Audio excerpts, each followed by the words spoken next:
Welcome to the Sleepy Historian. Tonight we are going to talk about the rise and fall of feudal Japan. Picture, if you will, a lone horseman moving through the morning mist.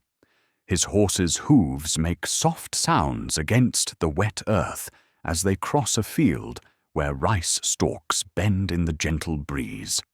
The rider sits straight in his saddle, his dark armor gleaming with moisture, a curved sword at his side, catching the first pale light of dawn. Behind him, barely visible through the fog, the peaked roofs of a distant temple emerge like islands in a grey sea.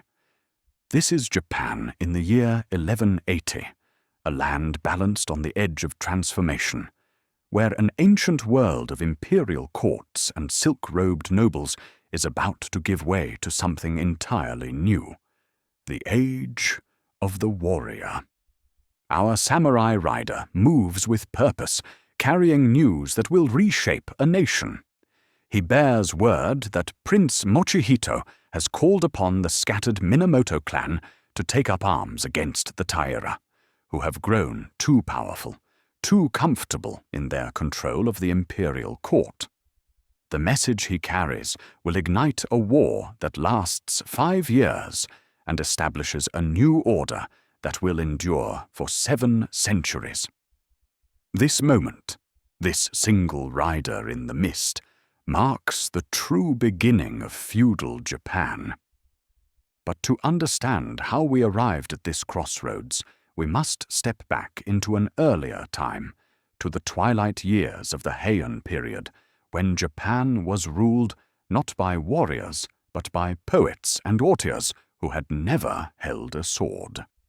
The year 1000 found Japan at the height of its classical age. In the capital city of Kyoto, then called Heian-kyo, the imperial court lived in splendid isolation from the rough realities of provincial life.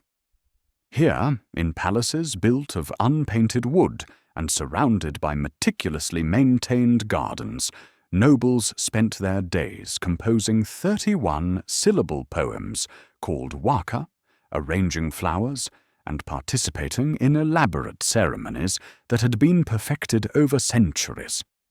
The emperor, descended from the sun goddess Amaterasu according to Shinto belief, ruled in theory over all of Japan, but in practice, real power lay with the Fujiwara clan, who had managed for 200 years to marry their daughters to emperors and place their sons in key government positions. This was a world of exquisite refinement. Court ladies painted their faces white with rice powder, blackened their teeth in a process called ohaguro, and wore layered robes of silk in carefully chosen color combinations that demonstrated their aesthetic sophistication. They communicated through poetry, exchanged love letters written on specially selected paper, and judged each other's worth by their ability to quote classical Chinese literature and their skill at playing the koto, a 13-stringed musical instrument whose plaintive melodies echoed through the palace corridors. The greatest literary achievement of this era was the tale of Genji, written around 1010 by a court lady known as Murasaki Shikibu. This novel, often considered the world's first psychological novel, followed the romantic adventures of Prince Genji through a world of silk curtains, incense ceremonies, and moonlit garden parties. Yet even as Murasaki wrote her masterpiece, she seemed aware that this world of aesthetic perfection was fragile, built on foundations that were already beginning to crumble. For beyond the elegant boundaries of the capital, Japan was changing. The emperor's government, for all its ceremonial splendor, struggled to maintain control over the distant provinces. The system of public lands that had supported the central government was breaking down as local strongmen carved out private estates called shuen, which were exempt from imperial taxation. These estates were often held by temples, court nobles, or retired emperors, but they needed protection from bandits and rival claimants. That protection came from men on horseback, armed with bows and swords, who would eventually be known as samurai. The word samurai comes from the Japanese verb saburao, meaning to serve. These early warriors were not yet the refined warrior poets of later centuries, but practical men who made their living through their skill with weapons. They served the great families of the provinces, the Minamoto in the east, the Taira in the west, the Fujiwara in the north, protecting their lands and collecting their rents. In exchange, they received grants of land and the right to collect taxes from the peasants who worked those lands. Life for these early samurai was hard and uncertain.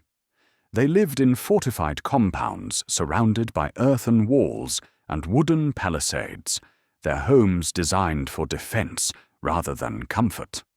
Their days began before dawn with weapons practice, their training grounds echoing with the sound of wooden swords striking against each other and arrows thudding into straw targets.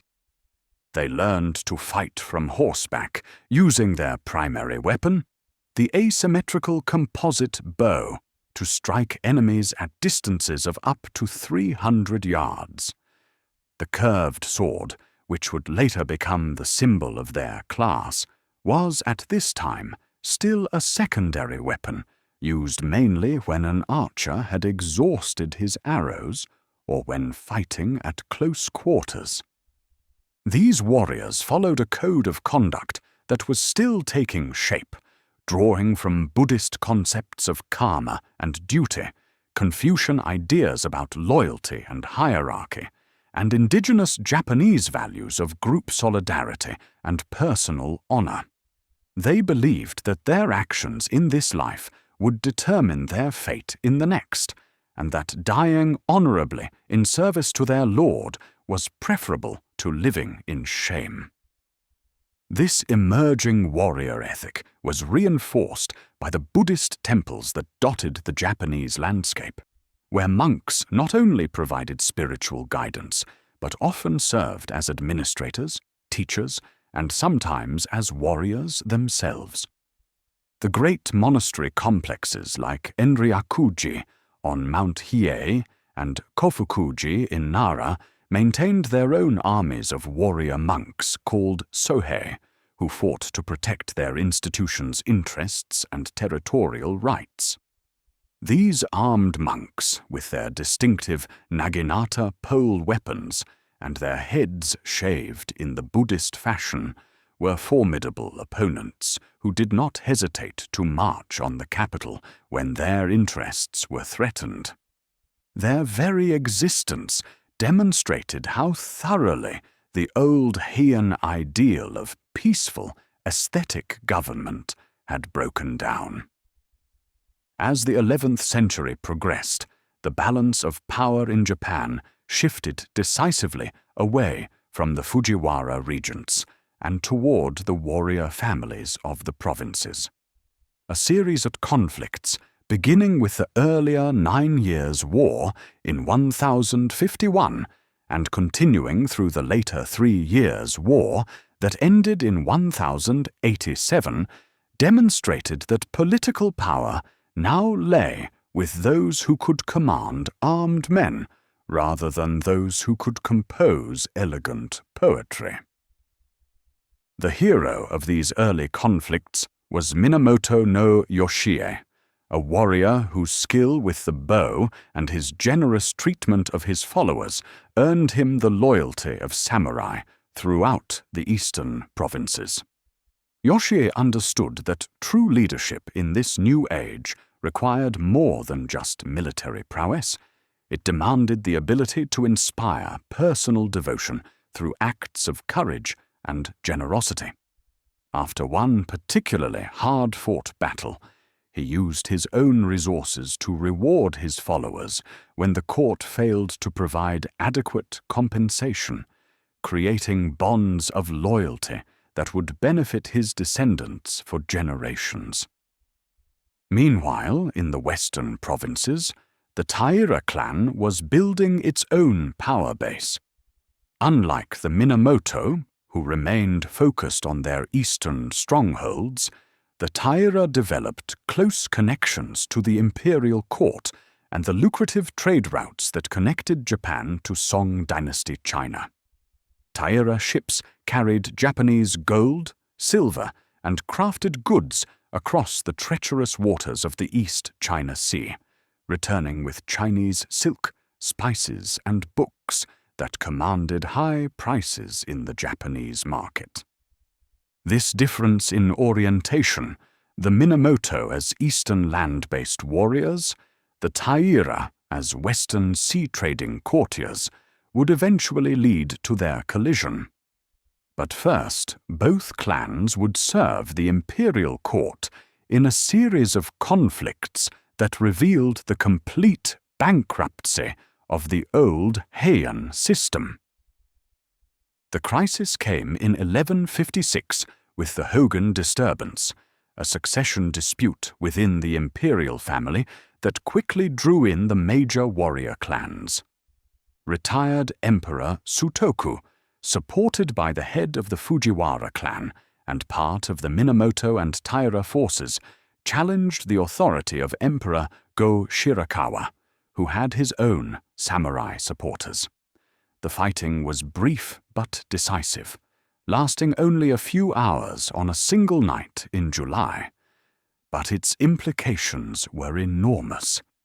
For the first time, the outcome of an imperial succession had been determined by armed force rather than court intrigue. The aftermath of the Hogan disturbance saw Taira no Kiyomori emerge as the dominant figure in Japanese politics. This remarkable man combined military prowess with sophisticated understanding of court intrigue, gradually building a network of power that extended from the imperial palace to the trading ports of the inland sea. Kiyomori understood that in this new age, success required the ability to operate in both worlds, the refined environment of the court and the rough and tumble world of provincial warfare. Under Kiyomori's leadership, the Taira clan reached heights of power and prosperity that would have seemed impossible to their ancestors.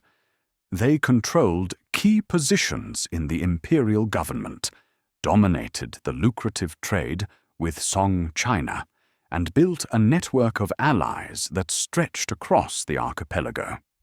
Their success was built on a careful balance of military strength and political acumen, using force when necessary, but preferring to achieve their goals through negotiation and compromise. The Taira capital at Fukuhara, near modern-day Kobe, became a symbol of their power and ambition. Here, Chinese merchants unloaded silk and spices, while Japanese traders loaded ships with gold, silver, and crafted goods.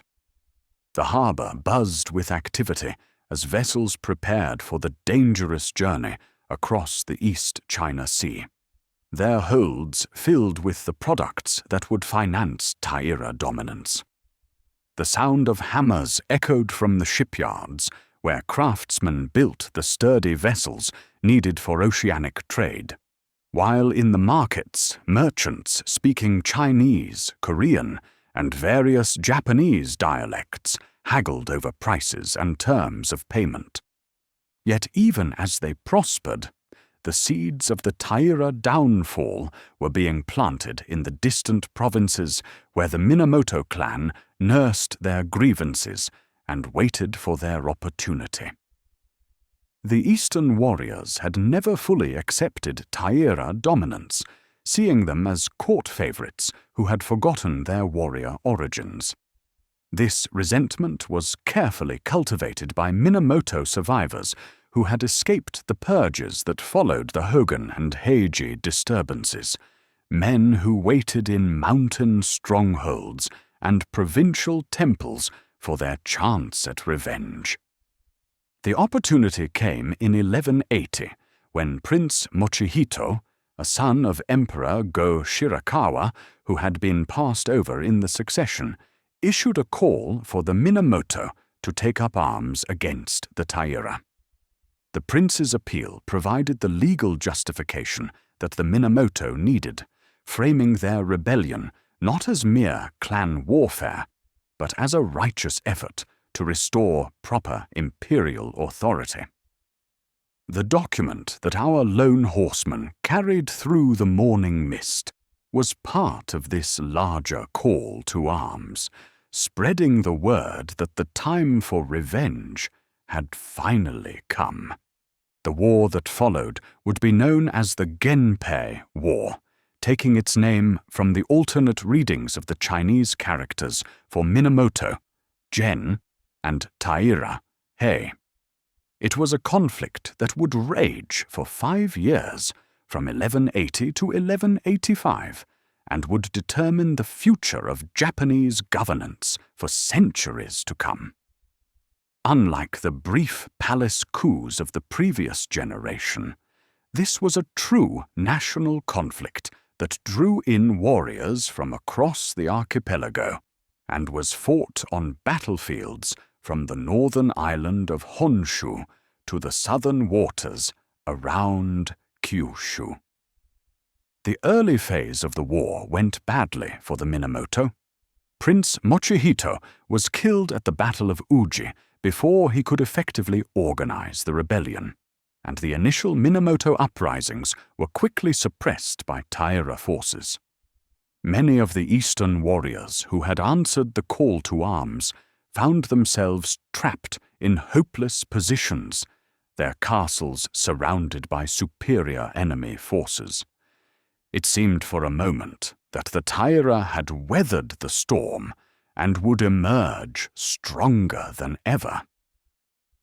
But the Minamoto cause was saved by the emergence of two remarkable leaders, Minamoto no Yoritomo, who established himself in the strategic town of Kamakura and began to build a coherent political organization, and his younger half-brother Yoshitsune, whose tactical genius and personal charisma made him the most effective field commander of the war.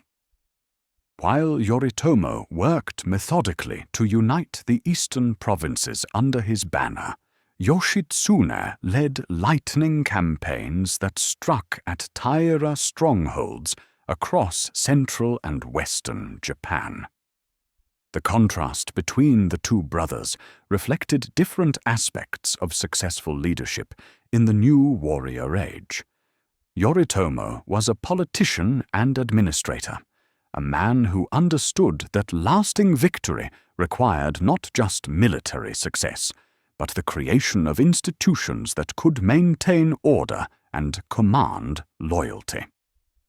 He spent long hours in his Kamakura headquarters, carefully negotiating with local strongmen, confirming land grants, and building the administrative apparatus that would eventually become Japan's first shogunate. Yoshitsune, by contrast, was a warrior, pure and simple, a man whose very presence on the battlefield could inspire his followers and demoralize his enemies. His most famous victory came at the Battle of Ichi-no-Tani in 1184, where he led a surprise cavalry charge down a steep cliff that the Taira had considered impassable. The attack came at dawn, just as the mist was lifting from the beach where the Taira had made their camp, and the thundering of hooves and the war cries of the attacking samurai shattered the morning quiet like a sudden thunderstorm. The Taira forces, caught completely off guard, fled to their ships in panic, abandoning their weapons and supplies in their haste to escape. The image of proud warriors wading into the surf in their heavy armor, desperately trying to reach the safety of their vessels while arrows rained down around them, became one of the defining scenes of the war. It demonstrated that traditional military thinking was no longer sufficient in an age when innovative tactics and bold leadership could overcome seemingly insurmountable obstacles. As the war progressed, the character of Japanese warfare itself began to change. The individual combat that had characterized earlier conflicts, with warriors calling out challenges and fighting single duels while their armies watched, gave way to coordinated unit tactics designed to achieve decisive results. The introduction of massed archery, cavalry charges, and siege warfare marked the beginning of a more systematic approach to military operations that would continue to evolve throughout the medieval period. The Genpei War was fought across a landscape of extraordinary beauty and strategic complexity.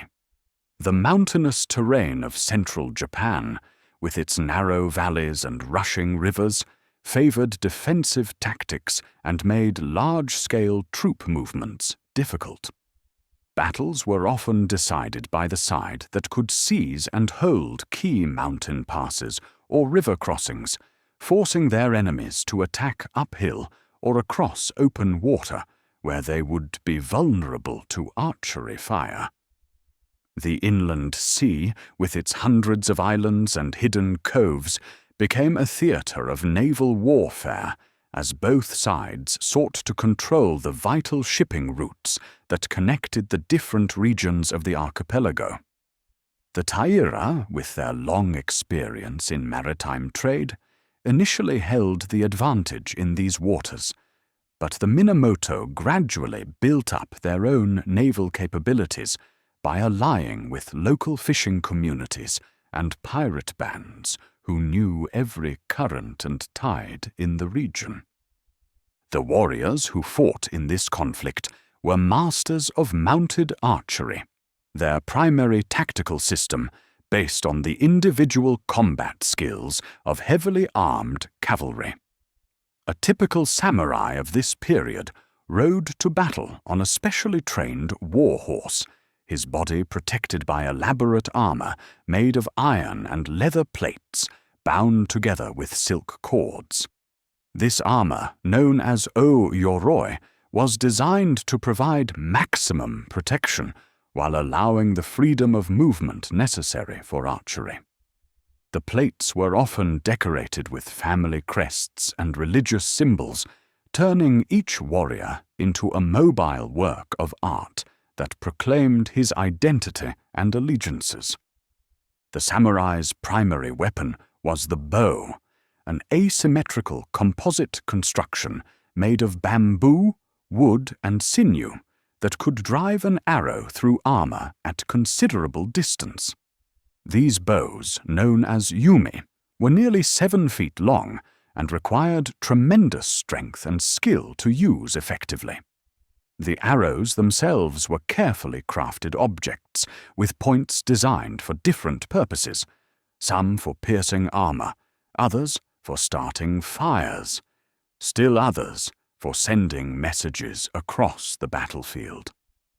The curved sword, though already present, was still considered a secondary weapon, used primarily when the archer had exhausted his arrows or when fighting at close quarters.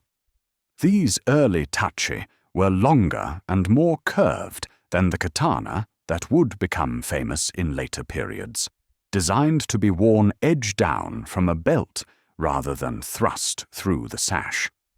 The forging of these swords was already an art form, with master smiths creating blades that combined cutting ability with aesthetic beauty.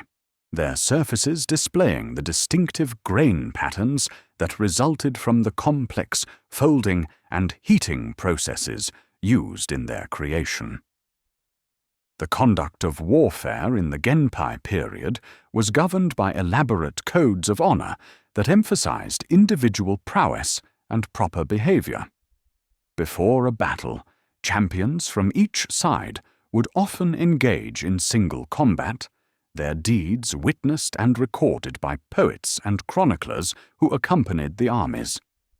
These individual duels were not mere displays of martial skill, but crucial tests of morale and divine favor, their outcomes often determining the course of larger engagements. A typical challenge would begin with a warrior riding out from his army to a position visible to both sides, where he would announce his name, lineage, and previous accomplishments before calling for an opponent worthy of his steel. The ensuing combat would be fought according to strict rules that governed everything from the types of weapons that could be used to the proper treatment of a defeated enemy. Victory brought great honor not only to the individual warrior, but to his entire family and clan.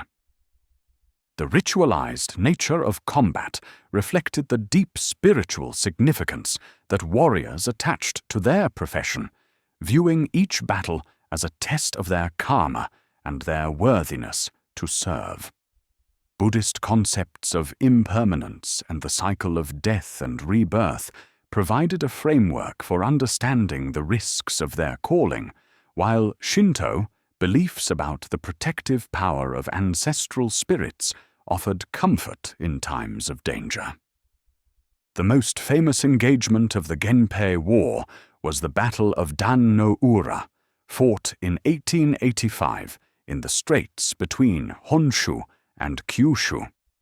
This naval battle represented the culmination of years of conflict, with the Taira fleet making its final stand against the combined forces of the Minamoto and their allies.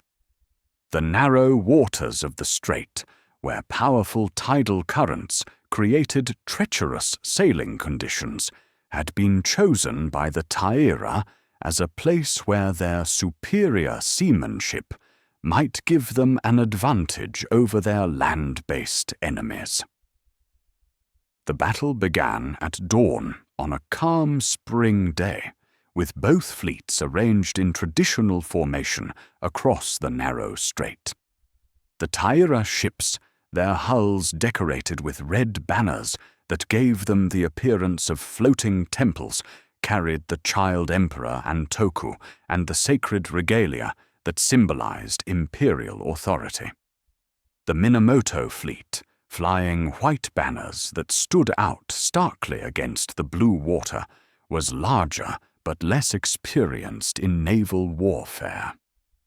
For several hours, the fighting proceeded according to traditional patterns, with individual warriors leaping between ships to engage in personal combat, while archers from both sides filled the air with arrows. The Taira seemed to have an upper hand, their experienced sailors maneuvering their vessels with skill and precision, while their warriors fought with the desperation of men who knew that defeat meant extinction. But the tide, both literal and metaphorical, began to turn against the Taira as the day progressed. The crucial moment came when a prominent Taira ally, knowing the local currents and having lost faith in his side's chances, switched sides and revealed to the Minamoto the location of the ship carrying the child emperor. The betrayal was devastating, giving the Minamoto forces a clear target for their final assault. As Minamoto arrows began to find their marks on the imperial ship, the Taira leadership faced the ultimate test of their warrior code. Rather than submit to capture and humiliation, they chose to embrace death with honor. The emperor's grandmother, Taira no Tokiko, took the 8-year-old Antoku in her arms and leaped into the dark waters of the strait, choosing death over surrender. One by one, the other Taira leaders followed suit, their bodies dragging down by the weight of their armor as they sank beneath the waves. The destruction of the Taira fleet at Dan no Ura marked the end of the first great samurai conflict and the beginning of a new era in Japanese history. The Minamoto victory was complete and devastating, eliminating their rivals as a political force and establishing the principle that military might would henceforth determine political authority. Yet the triumph came at a terrible cost, as the flower of the warrior class had been decimated in the fighting, and the old certainties of court-centered governance had been shattered beyond repair. The aftermath of the Genpei War saw the rapid consolidation of Minamoto power under Yoritomo's leadership. From his headquarters in Kamakura, far from the traditional centers of imperial authority, he began to construct a new system of governance that would eventually be known as the Shogunate. This was not a revolutionary overthrow of the existing order, but rather a careful rebalancing of power that maintained the forms of imperial rule while transferring real authority to military leaders. The Kamakura system, as it came to be known, was based on the principle of feudal loyalty, with warriors at all levels bound together by oaths of mutual obligation and service. At the apex of this hierarchy stood the shogun, who ruled in the name of the emperor, but derived his authority from the loyalty of his vassal warriors. Below him were the provincial governors and military commanders who administered the various regions of the archipelago, each responsible for maintaining order and collecting taxes within their assigned territories. This feudal system was remarkably flexible and durable, capable of adapting to changing circumstances while maintaining its essential character.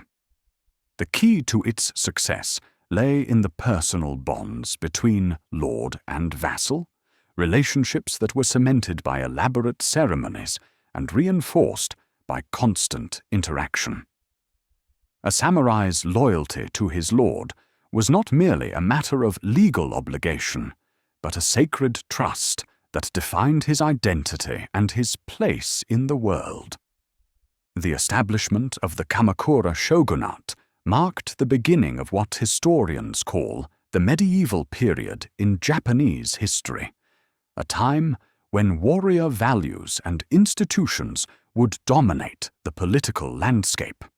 Yet this transition was not accomplished without significant challenges and setbacks. Yoritomo's own brothers, Yoshitsune and Noriyori, who had played crucial roles in the Taira defeat, became sources of suspicion and eventually fell victim to their older brother's paranoia. The elimination of these potential rivals strengthened Yoritomo's position, but also demonstrated the brutal pragmatism that would characterize medieval Japanese politics. Yoshitsune, the hero of Ichi no Tane and Dan no Ura, was hunted like a criminal across the mountains of northern Honshu before finally dying by his own hand in a remote stronghold. His death became the subject of countless poems and plays, transforming him into a tragic figure whose fate illustrated the costs of political success in the warrior age. The new capital at Kamakura reflected the practical, military-focused nature of the shogunate.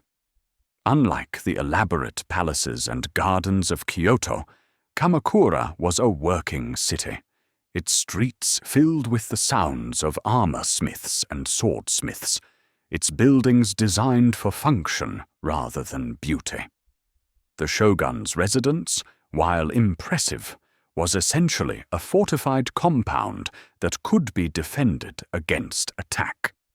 The city's layout reflected military priorities, with key roads and intersections controlled by loyal retainers and potential escape routes carefully planned. Yet even as the warriors consolidated their political dominance, they recognized the need to maintain cultural and religious continuity with the past.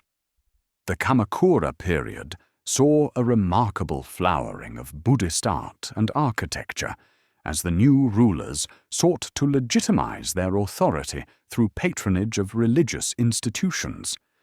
The great bronze Buddha of Kamakura, cast in the mid-13th century, became a symbol of this synthesis between military power and spiritual authority, its serene countenance gazing out over a world transformed by war, but still anchored in eternal truths. The Buddhism that flourished under the early Kamakura shogunate was increasingly adapted to the needs and concerns of the warrior class. New schools of Buddhist thought emerged that emphasized practical wisdom and direct experience over scholarly study and ritual complexity. The Zen tradition, which had been introduced from China in the late 12th century, proved particularly appealing to samurai, with its emphasis on discipline, meditation, and the cultivation of inner strength. Zen temples became centers of warrior culture, where military leaders came to study strategy, practice calligraphy, and seek spiritual guidance. The famous rock garden of Ryoanji, though created in a later period, represents the aesthetic sensibility that emerged from this synthesis of Zen spirituality and warrior culture, its spare beauty reflecting the discipline and restraint that characterized the samurai ideal. The relationship between Buddhism and warrior culture was complex and sometimes contradictory. On one hand, Buddhist teachings about compassion and non-violence seemed to conflict with the samurai's profession of arms. On the other hand, the Buddhist concept of karma provided a framework for understanding the moral implications of warfare, while the ideal of selfless service offered a way to reconcile the warrior's duty with spiritual development. Many samurai found in Buddhism a source of strength and consolation that helped them face the dangers and moral ambiguities of their calling. The practice of meditation became an integral part of military training, helping warriors develop the mental discipline and emotional control necessary for success in battle. The acceptance of death as a natural part of existence, central to Buddhist teaching, provided comfort to men whose profession constantly exposed them to mortal danger. The early Kamakura period also saw significant developments in Japanese law and administration. The new warrior government needed to establish clear rules for the conduct of its vassals and the administration of its territories. The Joi Code, promulgated in 1232, represented the first systematic attempt to codify the customs and practices of warrior society. This legal framework established principles for the inheritance of military positions, the duties of vassals to their lords, and the procedures for resolving disputes within the warrior class. The daily life of a samurai in the early Kamakura period was structured around the twin demands of military service and estate management. A typical day began before dawn with physical training and weapons practice, activities that were considered essential for maintaining the skills and discipline required of a warrior. The morning exercises might include archery practice, mounted combat training, and the study of military strategy and tactics. The training regimen was rigorous and unforgiving. Young samurai learned to draw their bows while galloping at full speed, hitting targets no larger than a fan at distances of over 200 yards. They practiced sword techniques thousands of times until the movements became instinctive, their bodies responding without conscious thought to the presence of danger. The philosophy behind this training was that in actual combat there would be no time for hesitation or deliberation. Victory would go to the warrior whose training had been so thorough that his responses were automatic. After the morning training, the samurai would turn to the administrative duties required to maintain his estate and support his military service. This might involve supervising agricultural work, collecting taxes from tenant farmers, settling disputes between villages, or corresponding with other members of his lord's administration. The samurai of this period were not merely professional soldiers, but also landowners and administrators, responsible for the economic and social welfare of the communities under their control. The management of a samurai estate required a complex understanding of agricultural cycles, weather patterns, and market conditions. Rice was the foundation of the economy, and the successful cultivation of this crop demanded careful attention to irrigation, fertilization, and pest control. The samurai had to ensure that his peasants had the tools and knowledge necessary to maximize production, while also setting aside sufficient stores to survive poor harvests and natural disasters. The samurai household was a complex institution that combined military, economic, and social functions. The warrior's wife and daughters played crucial roles in this system, managing domestic affairs, supervising the education of children, and maintaining the cultural traditions that defined their class. Samurai women were expected to be skilled in the traditional arts of poetry, music, and calligraphy, but they were also taught to handle weapons and to defend their homes when necessary. The education of young samurai was a carefully structured process that began in early childhood and continued throughout their lives. Boys learned to read and write using Chinese characters, studied the classics of Confucian and Buddhist literature, and received instruction in military strategy and tactics. They were taught to ride horses and handle weapons, but they were also expected to master the cultural accomplishments that marked them as members of the educated elite.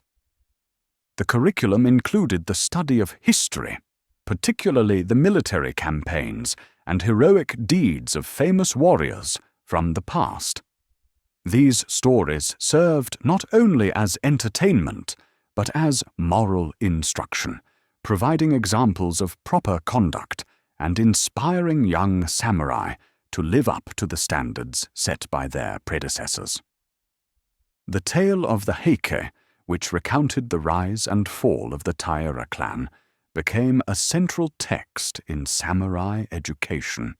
Its combination of military action and Buddhist philosophy perfectly suited to the warrior world view. Physical education was equally important.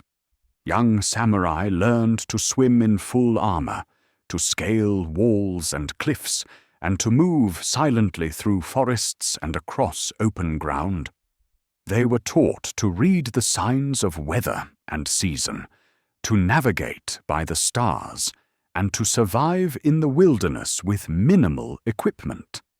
These skills were not merely practical necessities, but were seen as essential elements of warrior character, demonstrating the self-reliance and adaptability that distinguished the true samurai.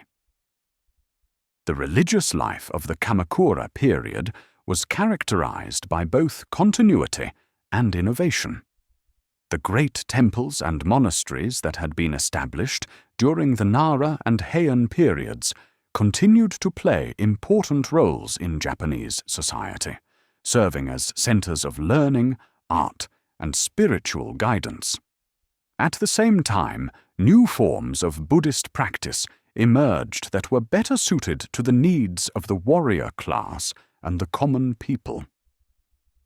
The Pure Land schools, which emphasized faith in the saving power of Amida Buddha, gained widespread popularity among all social classes.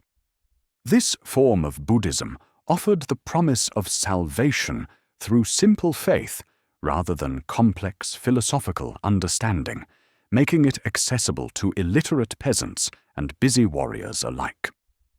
The recitation of the Nembutsu, the phrase Namu Amida Butsu, I take refuge in Amida Buddha, became a common practice that could be performed anywhere and at any time. The Zen tradition attracted the patronage of military leaders who found its emphasis on direct experience and practical wisdom particularly appealing. Zen temples became centers of a distinctive warrior culture that would influence Japanese society for centuries to come. These institutions combined religious practice with military training, scholarly study with practical skills, and aesthetic refinement with martial discipline. The economic foundation of the Kamakura system was agriculture, specifically the cultivation of rice in the paddies that covered much of the Japanese archipelago. The Shuen system, which had emerged during the Heian period, continued to be the primary means of organizing agricultural production, though it was now more tightly controlled by the warrior government.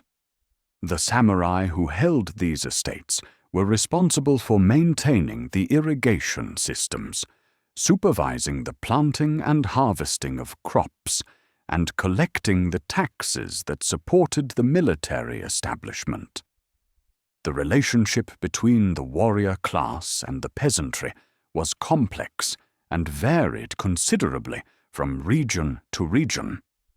In some areas, the samurai lived among the farmers they governed, participating directly in the agricultural cycle and sharing in the risks and rewards of cultivation.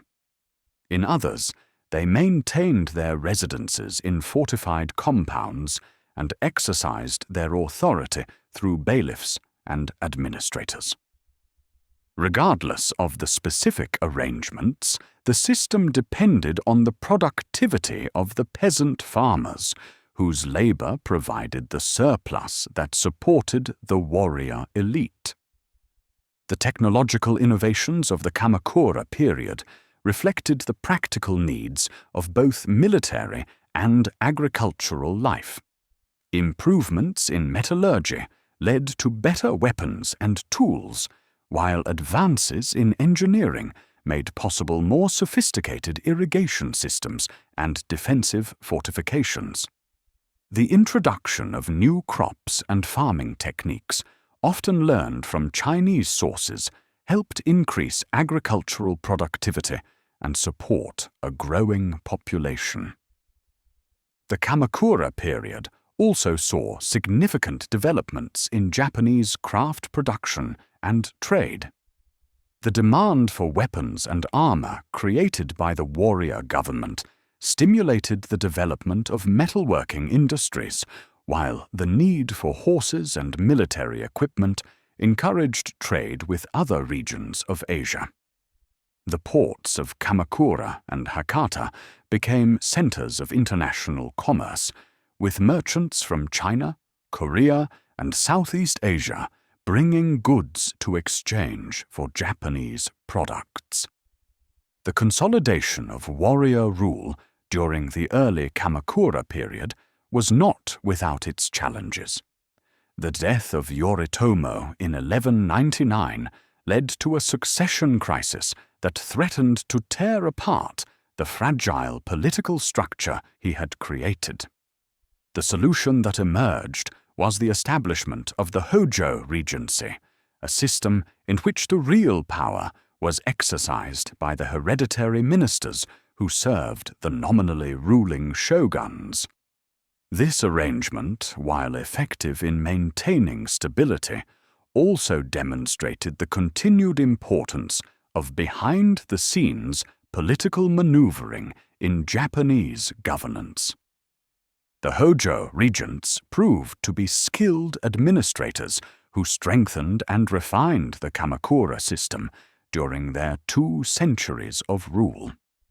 They established a network of provincial governors who were directly responsible to the shogunate, created a system of law courts that could resolve disputes efficiently, and developed administrative procedures that allowed for effective governance of a complex and diverse society.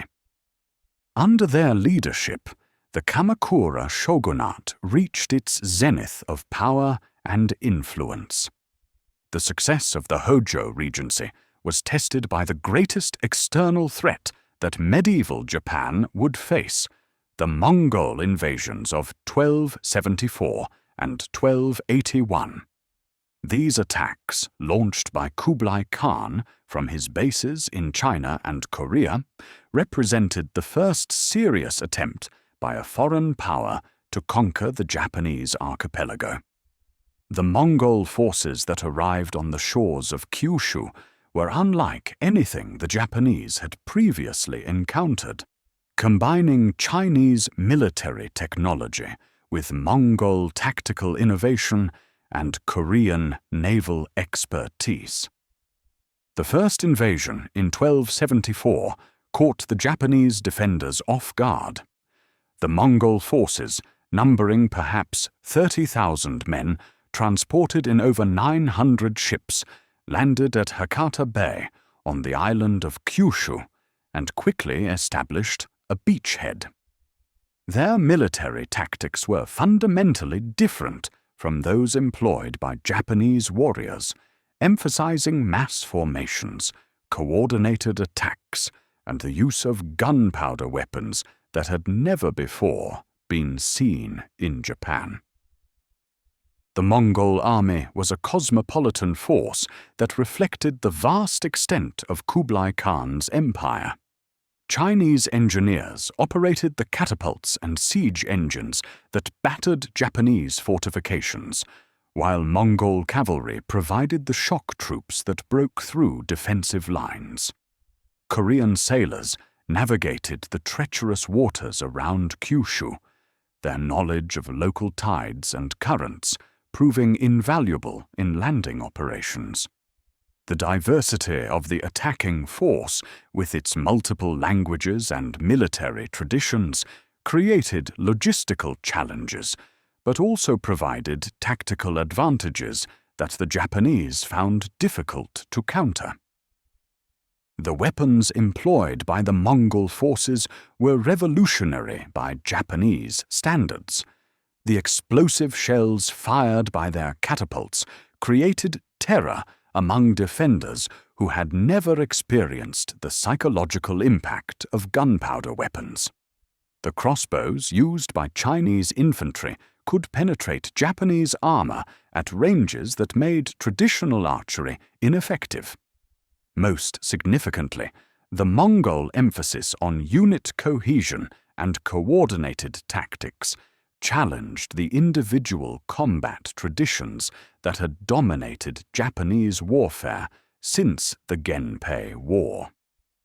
The Japanese response to the Mongol threat revealed both the strengths and weaknesses of their military system. The Hojo regents quickly mobilized forces from across the archipelago.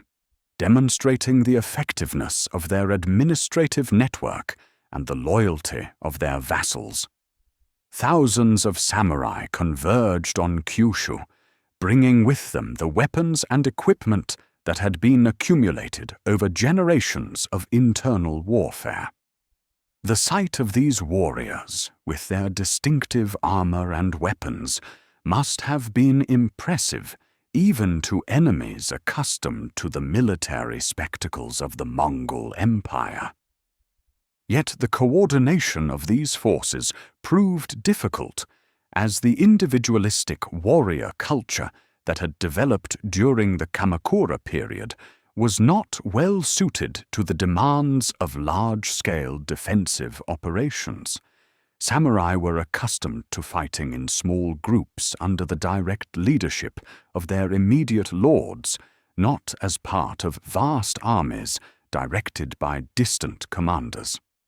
The challenge of integrating forces from different regions, each with its own traditions and methods, created confusion and inefficiency that the Mongols were quick to exploit.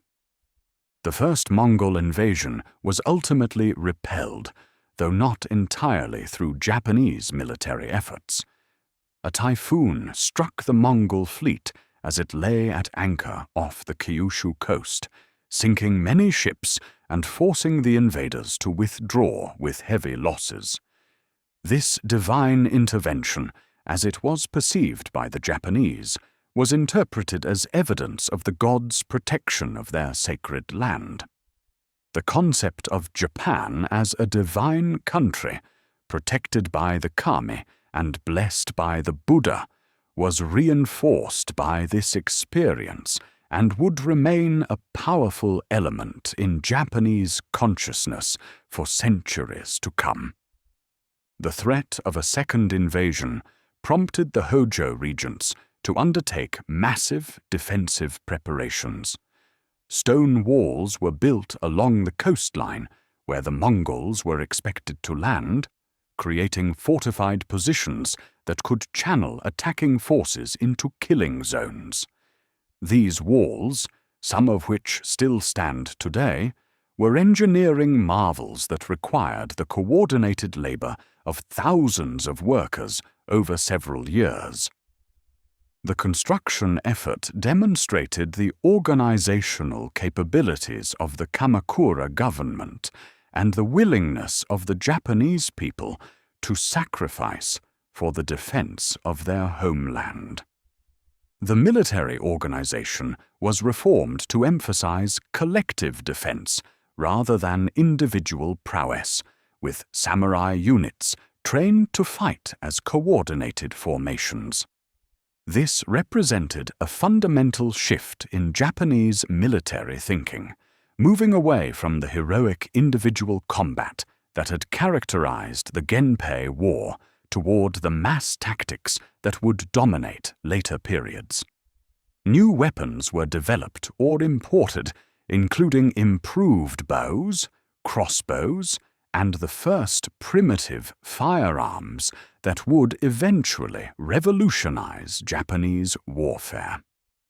The defensive preparations also included the construction of beacon fires and signal systems that could rapidly communicate news of an invasion to forces throughout Kyushu and beyond. These networks, stretching from coastal watchtowers to mountain peaks, allowed for coordination of defensive efforts across vast distances. The sight of smoke rising from these beacons during practice exercises must have been both reassuring and ominous, a reminder of the constant vigilance required to protect the islands from foreign invasion. The second Mongol invasion in 1281 was far larger than the first, with perhaps 140,000 men transported in two separate fleets that were to converge on Kyushu from different directions.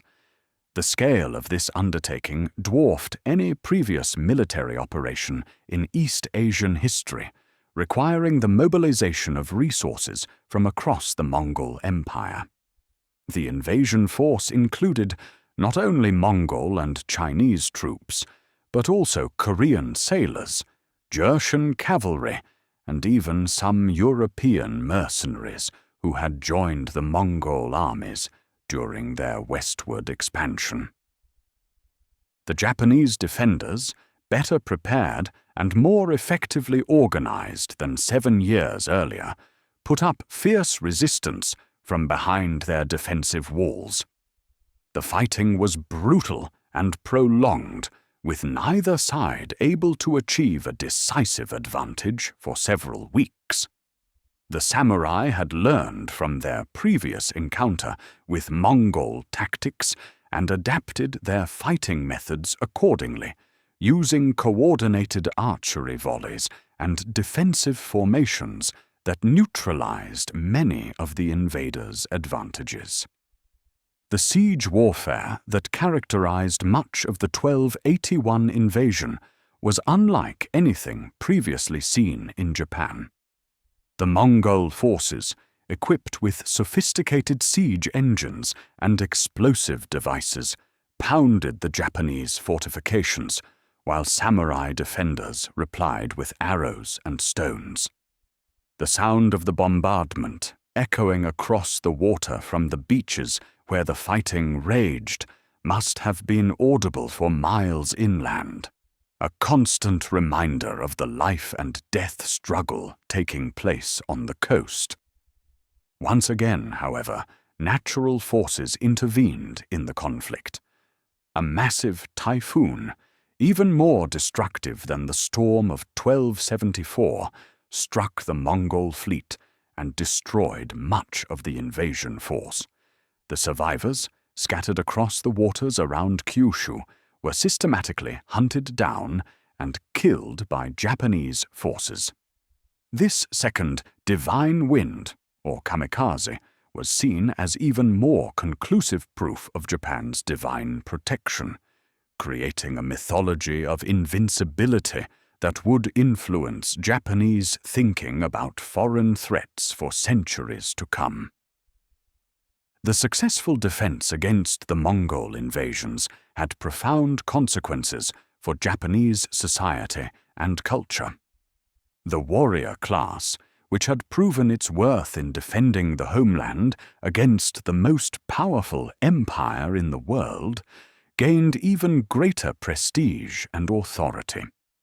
The experience of fighting against a technologically superior enemy had demonstrated the importance of adaptation and innovation, leading to improvements in military organization, fortification techniques, and weapons technology that would serve Japan well in future conflicts. The concept of Japan as a unique and sacred land, protected by divine forces, became deeply embedded in the national consciousness. This belief would later be expressed in the term Land of the Gods, Shinkoku, reflecting the conviction that Japan occupied a special place in the cosmic order.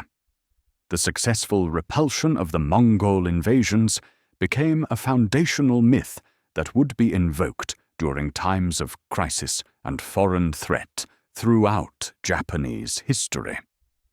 Yet the victory over the Mongols also created new problems for the Kamakura shogunate. The enormous expense of the defensive preparations and the mobilization of forces from across the archipelago had strained the government's resources to the breaking point. Unlike previous conflicts, there were no conquered territories to distribute and no enemy wealth to plunder as rewards for the warriors who had risked their lives in defense of the homeland.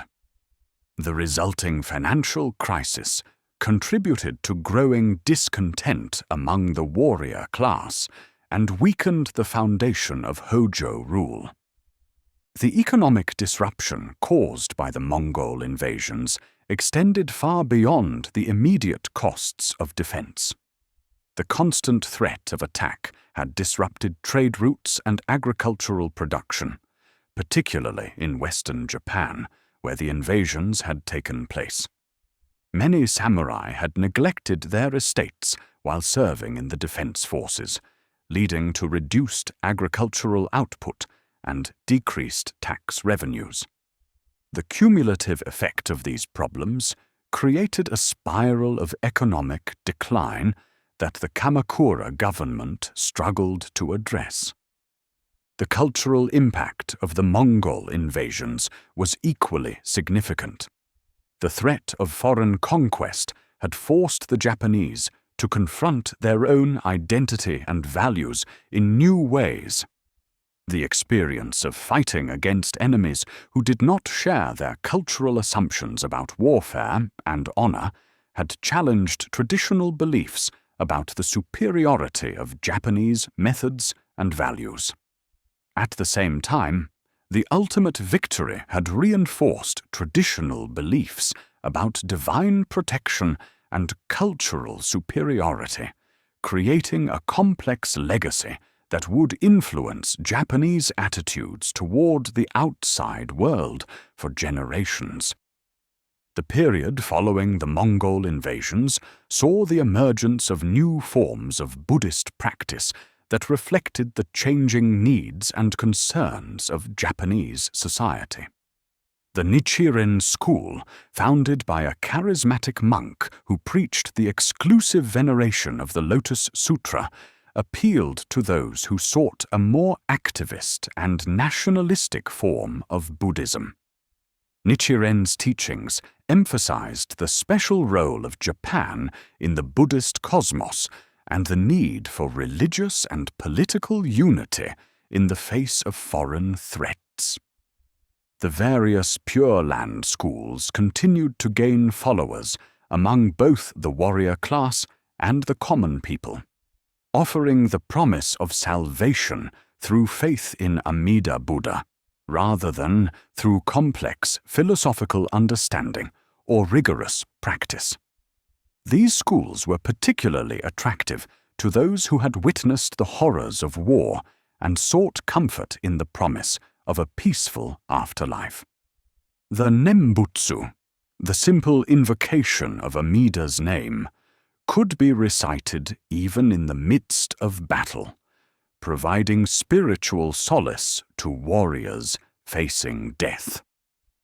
The artistic achievements of the late Kamakura period reflected the influence of both traditional court culture and the emerging warrior aesthetic.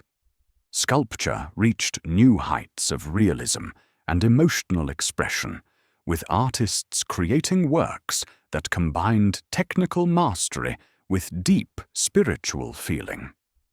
The famous wooden statues of the period, such as the guardian figures at Todaiji, displayed a dynamic energy and psychological intensity that reflected the turbulent times in which they were created. The tradition of narrative painting, which had flourished during the Heian period, was adapted to celebrate the military achievements of the warrior class. Scroll paintings depicting famous battles and heroic deeds became popular forms of art that served both aesthetic and propagandistic purposes. These works often combined realistic depictions of warfare with supernatural elements, reflecting the Buddhist and Shinto beliefs that shaped Japanese understanding of military conflict. The literary culture of the late Kamakura period was dominated by war tales and historical narratives that celebrated the deeds of famous warriors. The Heike Monogatari, or Tale of the Heike, became the most famous of these works, recounting the rise and fall of the Taira clan with a poetic beauty that transformed historical events into timeless art. These narratives were not merely entertainment, but served important social functions, preserving the memory of past events and transmitting the values and ideals of the warrior class to future generations. The performance traditions that emerged during this period reflected the growing importance of oral culture in warrior society. Professional storytellers, known as biwa hoshi because they accompanied their tales with music played on the biwa lute, traveled throughout Japan, recounting the great events of the Genpei War and other military conflicts. These performances, often given in the courtyards of temples or the halls of warrior residences, created a shared cultural memory that helped define Japanese identity. The economic changes of the late Kamakura period laid the foundation for many of the developments that would characterize later Japanese history. The growth of interregional trade, stimulated by the military government's need for resources and equipment, led to the development of new commercial networks and the emergence of a merchant class.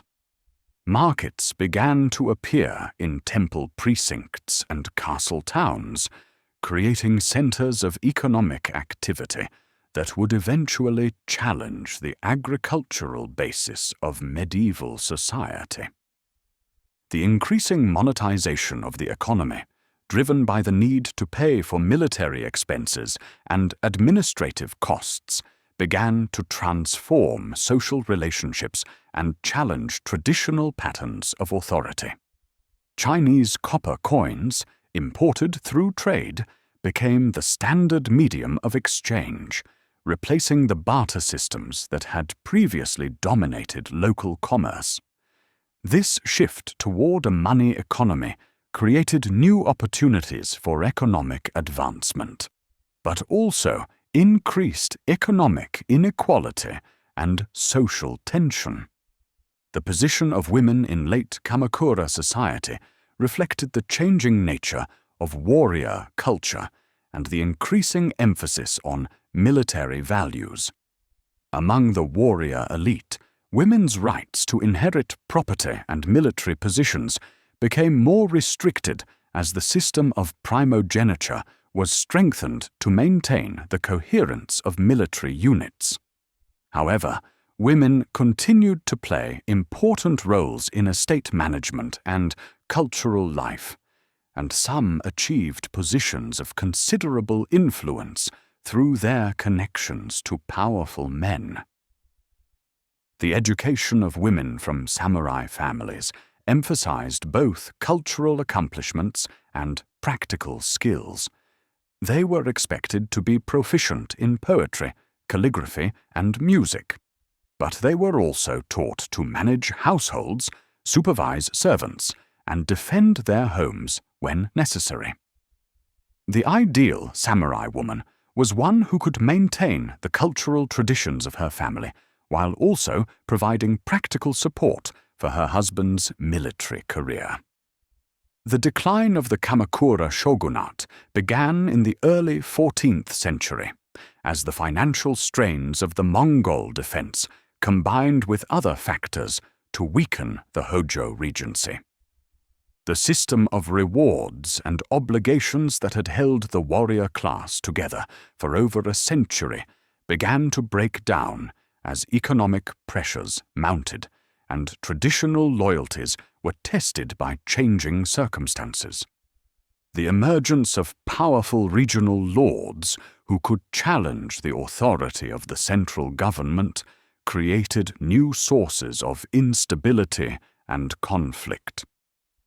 The growing sophistication of regional administration meant that local lords were increasingly capable of governing their territories without reference to central authority. Many had developed their own administrative systems, legal codes, and military forces that made them virtually independent rulers within their domains. This process of decentralization, while it provided effective local governance, also undermined the unity that had been the Kamakura system's greatest strength. The final crisis of the Kamakura period came in the form of a succession dispute within the imperial family that provided the spark for widespread rebellion against Hojo rule. Emperor Go-Daigo, who had been forced to abdicate in favor of a rival claimant supported by the Hojo regents, began to organize resistance with the support of disaffected warriors and religious leaders. The emperor's appeal to restore direct imperial rule found support among those who had grown tired of Hojo dominance and those who hoped to benefit from a change in government.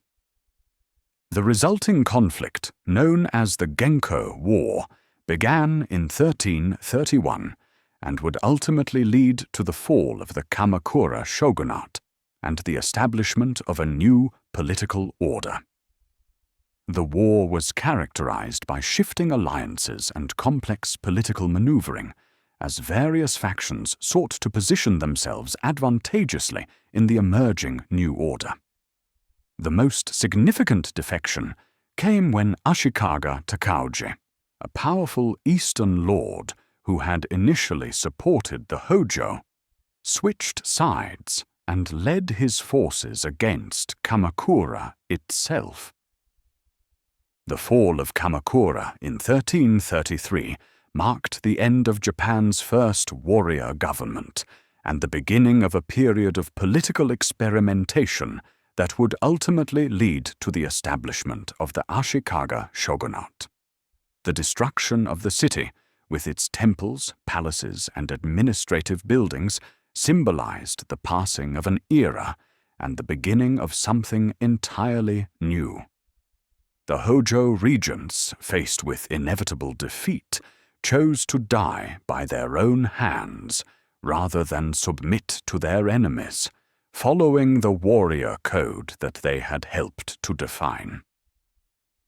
The Kenmu Restoration of 1333 represented an attempt to restore direct imperial rule after more than a century of warrior government. Emperor Go-Daigo, supported by military leaders like Ashikaga Takauji and Nitta Yoshisada, succeeded in overthrowing the Hojo regency and establishing a new government based in Kyoto. The restoration was motivated by a complex mixture of political ambition, religious idealism, and nostalgia for the classical imperial system of the Nara and Heian periods. The new government attempted to implement a series of reforms that would have fundamentally transformed Japanese society. The emperor and his advisors sought to centralize administrative authority, reduce the power of the warrior class, and revive the cultural traditions of the imperial court. Land grants were to be redistributed according to merit rather than hereditary privilege, and a new system of governance was to be established that would combine ancient wisdom with contemporary needs. The Restoration government's policies reflected a sophisticated understanding of the problems that had led to the decline of the Kamakura system. Efforts were made to reform the tax system, improve agricultural productivity, and reduce the burden of military service on the peasantry. New schools were established to educate administrators in classical Chinese learning, and attempts were made to revive the court ceremonies and cultural practices that had been neglected during the warrior period. Yet the Kenmu Restoration was ultimately doomed by the same forces that had brought it to power. The warrior class, which had supported the overthrow of the Hojo regency, was not willing to surrender the privileges and authority it had accumulated over 2 centuries of military rule. The economic and social changes that had occurred during the Kamakura period could not be easily reversed, and the attempt to restore imperial authority faced opposition from entrenched interests throughout Japanese society. The most serious challenge to the restoration came from Ashikaga Takauji, one of the military leaders who had initially supported Emperor Go-Daigo. Takauji, who had expected to be rewarded for his service with a position of high authority in the new government, became disillusioned with the emperor's policies and began to organize opposition to imperial rule. The conflict between the emperor and his former ally would ultimately lead to the establishment of the Ashikaga shogunate and the beginning of a new era in Japanese history. The break between Go-Daigo and Takauji was not simply a matter of personal ambition, but reflected fundamental disagreements about the nature of governance and the role of the military in Japanese society. The emperor envisioned a return to the classical system in which civilian officials, educated in Chinese learning and responsible only to the throne, would administer the country according to Confucian principles of benevolent government. Takauji and his supporters, by contrast, believed that political authority must ultimately rest on military power, and that the warrior class had earned the right to rule through its service in defending the country. The civil war that erupted in 1336 between the supporters of Go-Daigo and those of Takauji was more complex and devastating than the conflicts that had brought down the Kamakura system.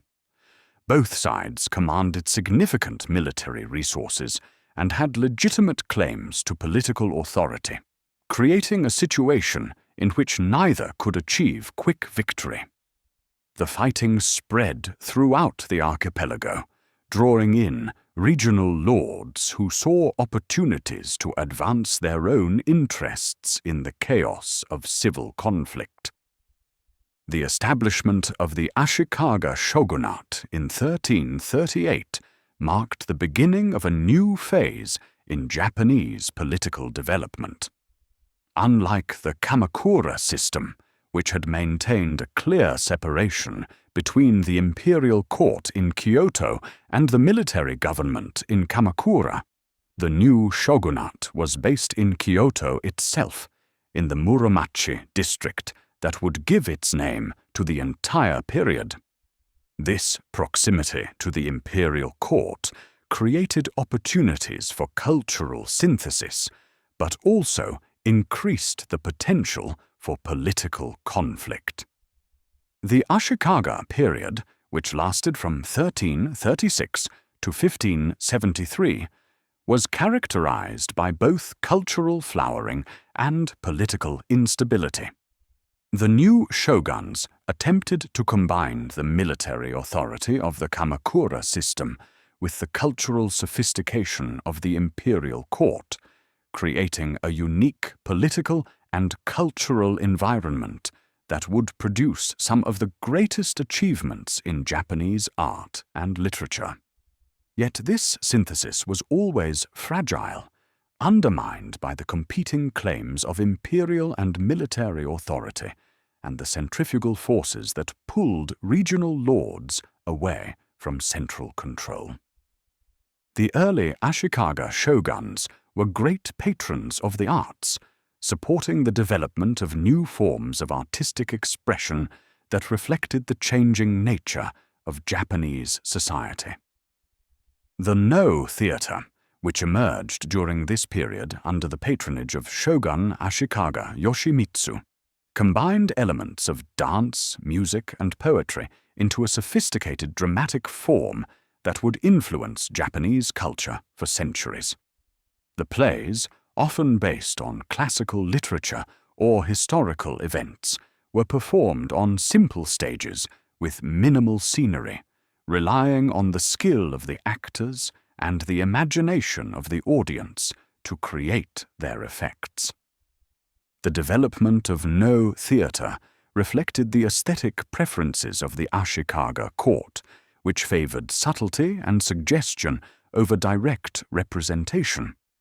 The masked actors moved with stylized gestures that conveyed emotion through restraint and understatement.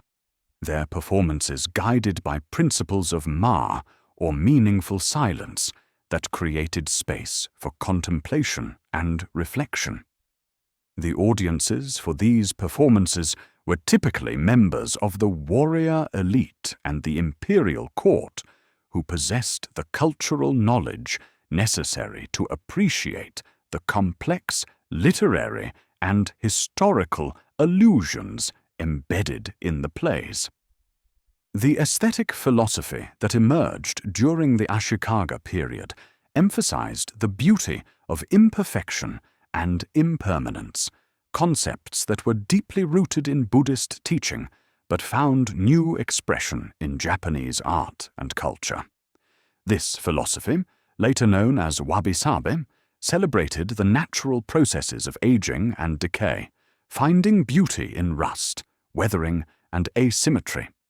It represented a distinctly Japanese adaptation of Buddhist concepts about the transient nature of existence.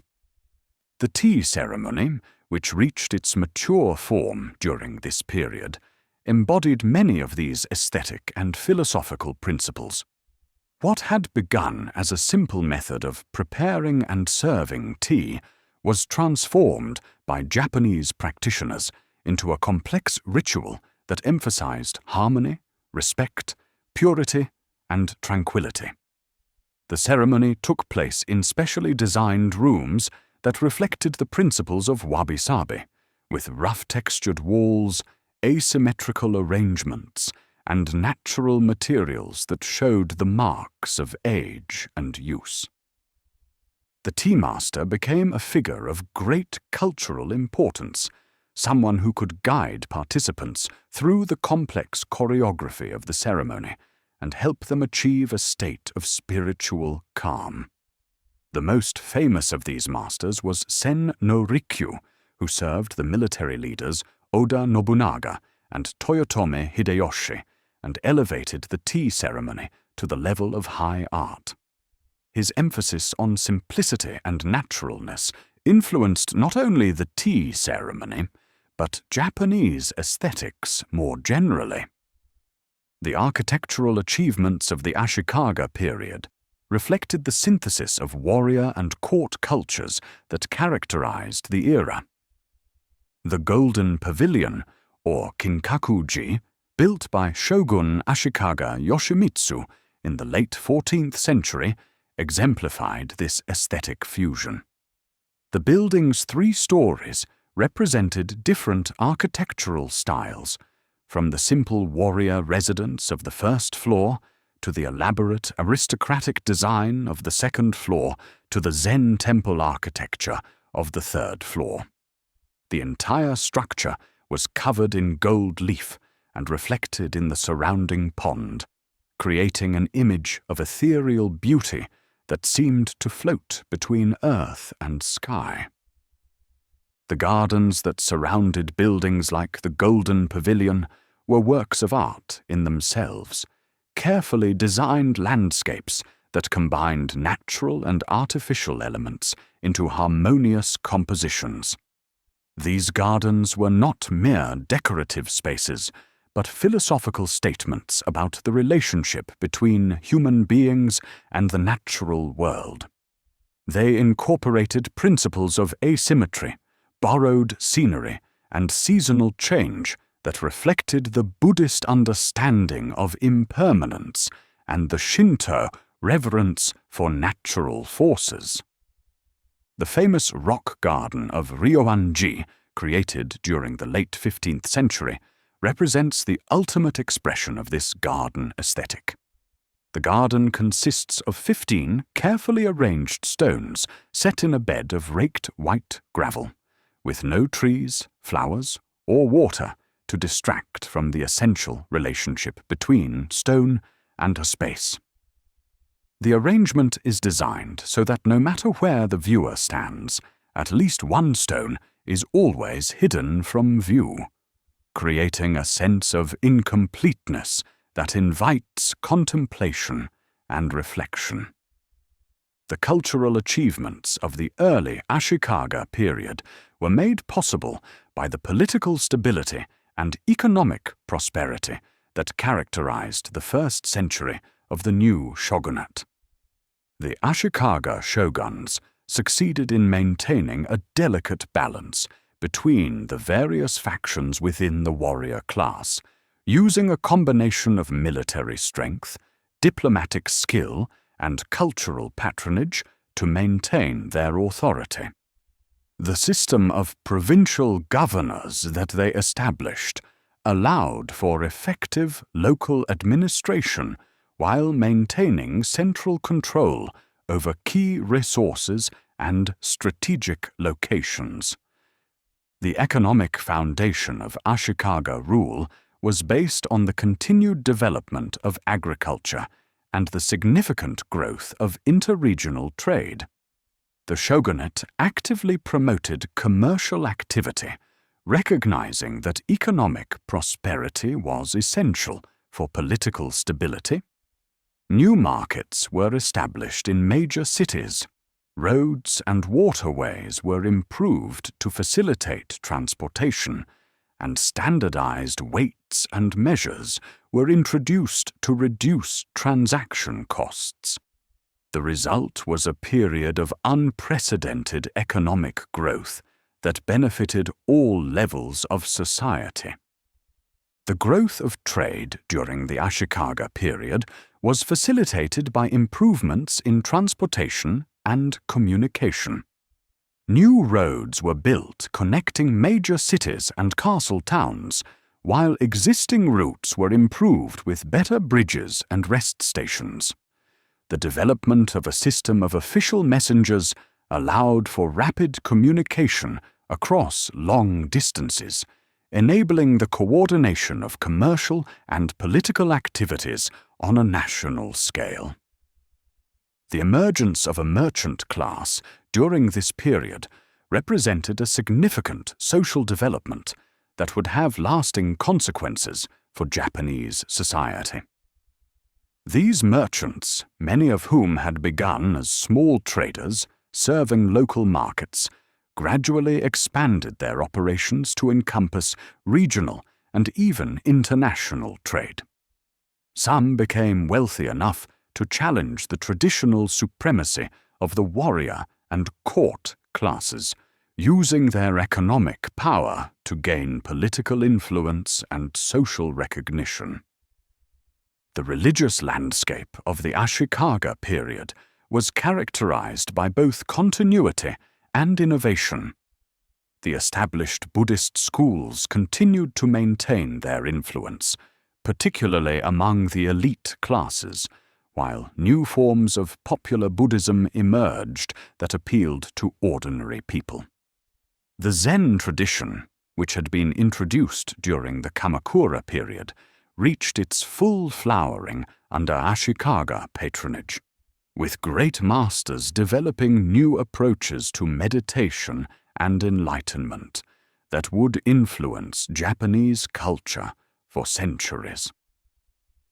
The Zen temples that were built during this period became centers of learning and cultural activity that extended far beyond religious practice.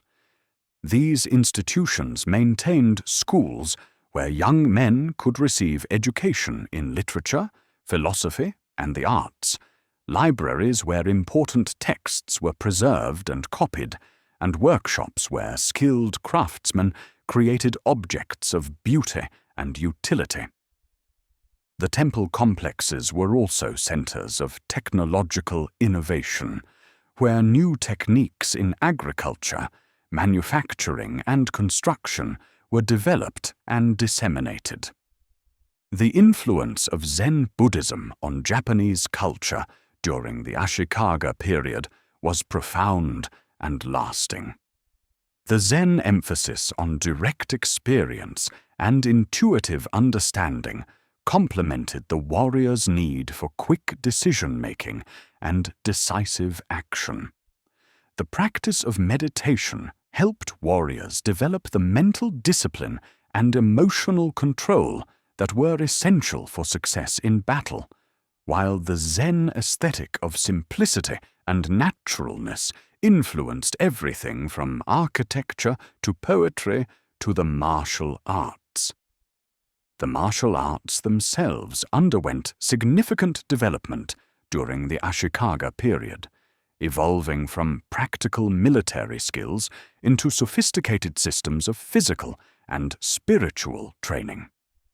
The various schools of swordsmanship, archery, and unarmed combat that emerged during this time were not merely concerned with technical proficiency, but with the cultivation of character and the achievement of spiritual insight.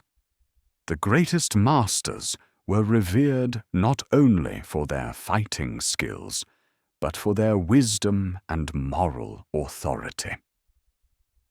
The development of Bushido, the way of the warrior, was a gradual process that reached its mature form during the Ashikaga period. This code of conduct combined elements from various philosophical and religious traditions, including Buddhism, Confucianism, and Shinto, into a coherent system of values and behaviors that defined the ideal samurai. The key virtues of Bushido included loyalty, courage, honor, self-discipline, and compassion, qualities that were seen as essential for the proper functioning of warrior society. Yet even as Japanese culture flourished under Ashikaga patronage, the political foundations of the shogunate were gradually eroding.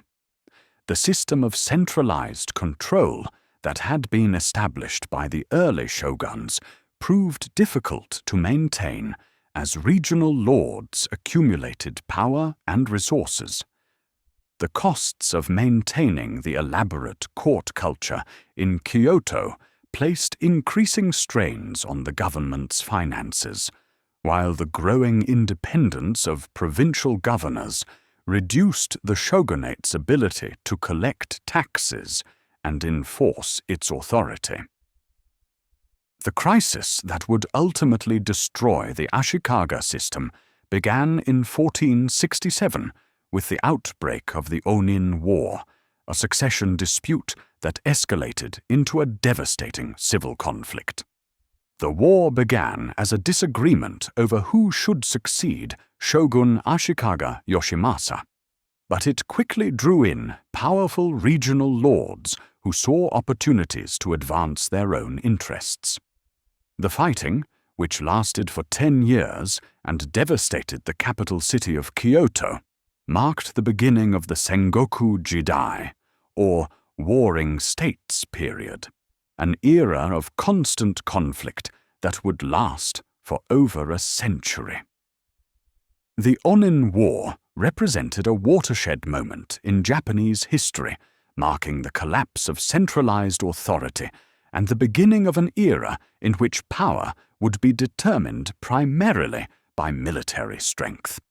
The destruction of Kyoto, with its temples, palaces, and cultural treasures, symbolized the end of the classical tradition of Japanese governance and the beginning of a new age dominated by regional warlords known as Daimyo. The causes of the Onin War were complex, involving personal rivalries, succession disputes, and fundamental disagreements about the nature of political authority. The immediate trigger was a dispute over the succession to the Ashikaga shogunate, but underlying tensions had been building for decades as regional lords accumulated power and resources that made them increasingly independent of central control. The war provided an opportunity for these lords to settle old scores and pursue territorial ambitions that had been suppressed during the earlier period of Ashikaga dominance. The fighting itself was characterized by new levels of brutality and destruction that reflected the changing nature of Japanese warfare. Unlike the ritualized combats of earlier periods, the Onin War was fought with a single-minded focus on victory, regardless of the costs in human life or cultural destruction. The use of mass infantry formations, firearms, and siege warfare marked a departure from the traditional emphasis on individual heroism and aristocratic conduct. The devastation caused by the Onin War extended far beyond the immediate battlefield casualties. The constant fighting disrupted trade routes, destroyed agricultural areas, and forced large populations to flee their homes in search of safety. The cultural losses were equally severe, as temples and libraries were burned, art treasures were destroyed, and the transmission of traditional knowledge was interrupted. The war represented a catastrophic break with the past that would reshape Japanese society in fundamental ways. The collapse of central authority during the Onin War ushered in the Sengoku Jidai, an era of constant warfare that lasted from 1467 to 1615. During this period, Japan was divided among numerous regional lords who fought constantly to expand their territories and increase their power. These daimyo, as they came to be known, were essentially independent rulers who governed their domains according to their own laws and maintained their own armies. The Sengoku period was an age of remarkable innovation and dynamism, as the constant pressure of warfare forced leaders to experiment with new military technologies, administrative systems, and economic policies. The introduction of European firearms in 1543 revolutionized Japanese warfare, while new castle-building techniques created fortifications that could withstand both traditional siege methods and the new gunpowder weapons. The need to mobilize resources for constant warfare led to improvements in agricultural techniques, transportation systems, and manufacturing processes. The daimyo who emerged during this period were not merely military leaders, but sophisticated administrators who understood that lasting success required more than battlefield victories. They developed complex bureaucracies to govern their territories, established legal codes to maintain order, and promoted economic development to generate the resources needed to support their military ambitions. The most successful daimyo were those who could combine military prowess with administrative skill and economic acumen. The social changes that occurred during the Sengoku period were equally significant. The constant warfare created opportunities for social mobility that had been rare in earlier periods, as military skill and administrative ability became more important than birth in determining an individual's prospects. Peasants could rise to become samurai, merchants could gain political influence, and even religious leaders could accumulate temporal power through their ability to mobilize resources and followers. The economic development that characterized the Sengoku period was driven by the demands of constant warfare and the opportunities created by political fragmentation. Regional lords competed to attract merchants and craftsmen to their territories, offering tax incentives and other privileges to those who could contribute to their economic development. The result was a period of rapid growth in manufacturing, trade, and urban development that laid the foundation for Japan's later economic success.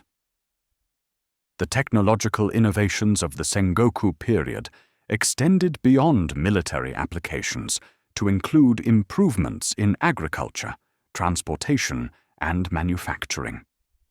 New crops were introduced that increased agricultural productivity, while improvements in irrigation and fertilization techniques allowed for more intensive cultivation.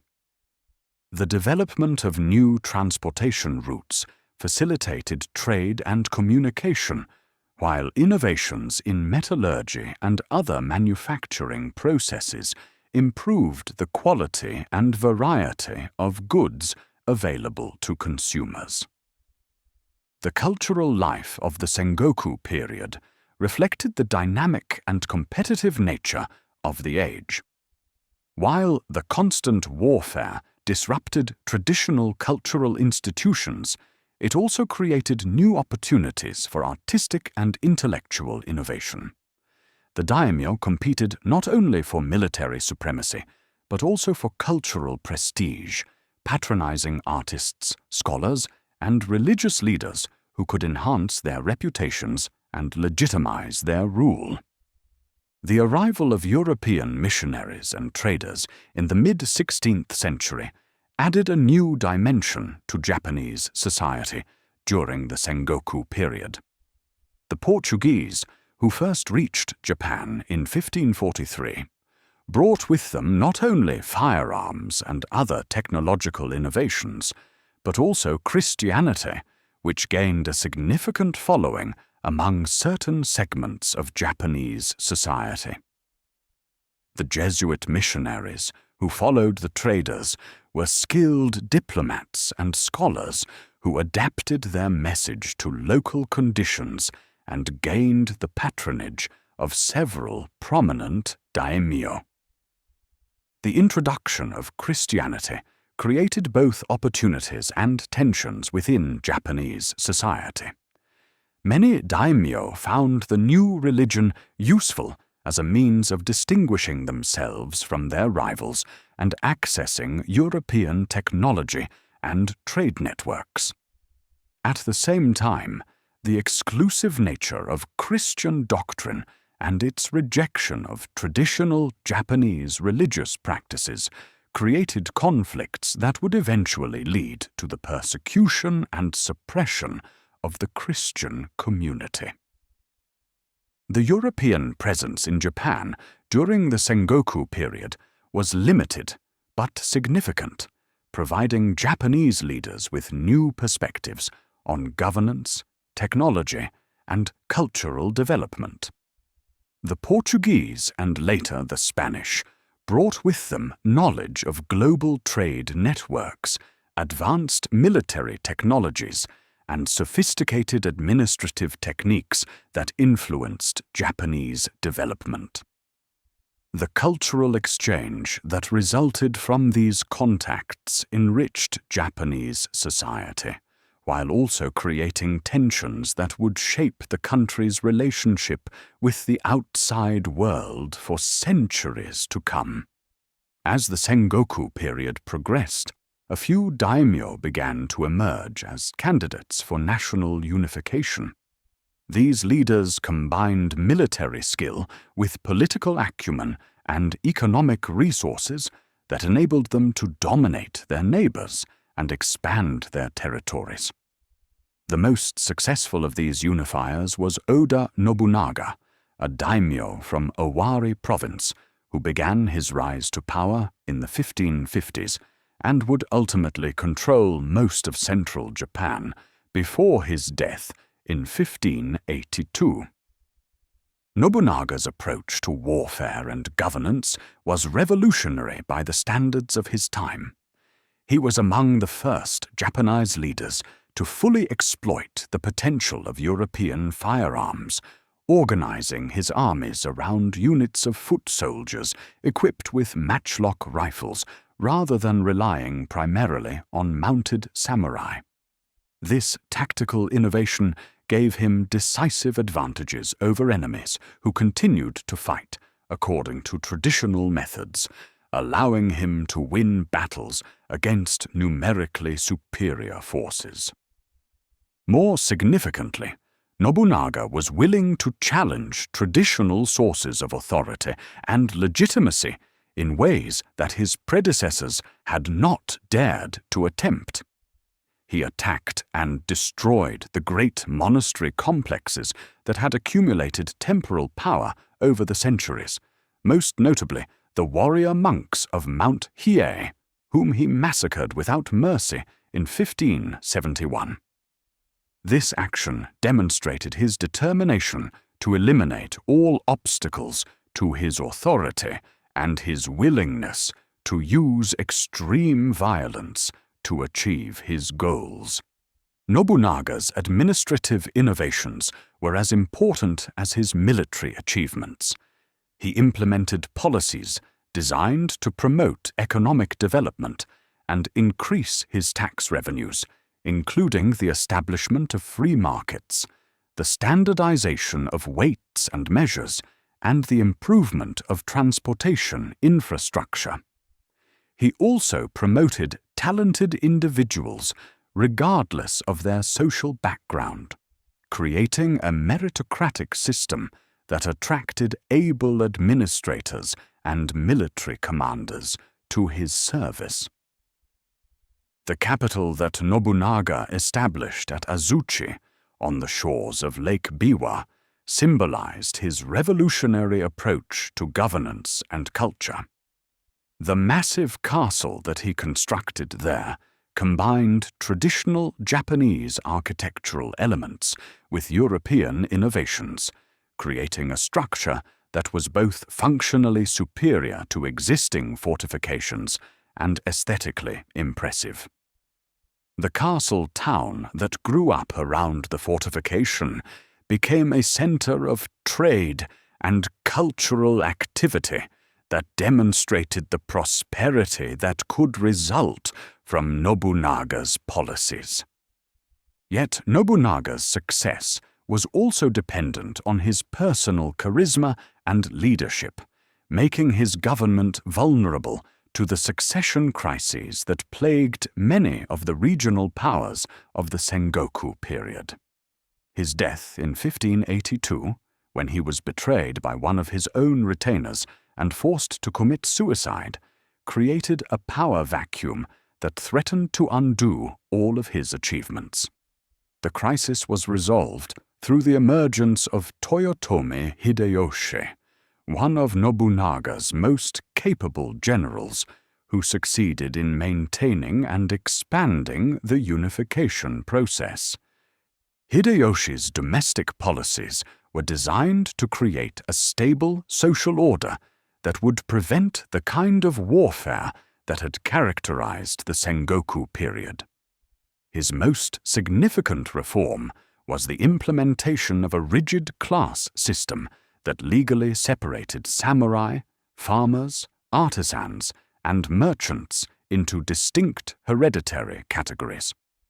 The famous sword hunt of 1588, which confiscated weapons from the peasantry, ensured that only the samurai class would possess the means to engage in warfare, while agricultural surveys established clear boundaries between different types of land tenure. These social reforms, while restrictive, provided the stability that Japan had lacked for over a century. Farmers could concentrate on agricultural production without fear of being conscripted into military service, while artisans and merchants could develop their trades knowing that their property would be protected by law. The samurai, stripped of their former independence, became a service class dependent on stipends from their daimyo lords. But they also gained security and status within the new social hierarchy. Hideyoshi's cultural policies reflected his desire to legitimize his rule and demonstrate Japan's place among the great civilizations of East Asia. He patronized the arts, supported the construction of magnificent temples and palaces, and promoted cultural exchanges with China and Korea. The tea ceremony, which had developed during the Ashikaga period, reached new heights of refinement under his patronage, with the master Sen no Rikyu creating aesthetic principles that would influence Japanese culture for centuries. The grand castle that Hideyoshi constructed at Osaka became a symbol of his power and cultural ambitions. The massive stone foundations, rising from the marshy ground like an artificial mountain, supported wooden structures decorated with gold leaf and elaborate paintings. The castle was not merely a military fortification, but a palace complex that could accommodate the elaborate ceremonies and entertainments that Hideyoshi used to display his authority and wealth. Yet Hideyoshi's greatest ambition extended beyond the borders of Japan itself. Having unified the archipelago, he turned his attention to the conquest of Korea and ultimately China, launching two massive invasions that would consume enormous resources and ultimately fail to achieve their objectives. The Korean campaigns of 1592 to 1598, known in Korea as the Imjin War, represented the largest military undertaking in East Asian history up to that time, involving hundreds of thousands of troops and devastating large areas of the Korean peninsula. The Japanese forces that invaded Korea were the most experienced and well-equipped army that Japan had ever assembled. Decades of constant warfare during the Sengoku period had created a military machine that combined traditional samurai fighting skills with innovative tactics and European firearms technology. The initial invasion achieved rapid success, with Japanese forces capturing Seoul and advancing deep into Korean territory within months of their landing. However, the Japanese soon discovered that conquering Korea was far easier than holding it. The Korean population, supported by Chinese forces and aided by their superior knowledge of local conditions, mounted fierce resistance that gradually wore down the Japanese occupation forces. The Korean admiral Yi Sun-sin, using innovative turtle ships armed with cannons, inflicted devastating defeats on the Japanese navy and disrupted their supply lines. The Korean campaigns revealed both the strengths and limitations of Japanese military power at the end of the 16th century. While Japanese forces excelled in open battlefield combat, they struggled with the logistical challenges of maintaining large armies across the sea and the political difficulties of governing a hostile population.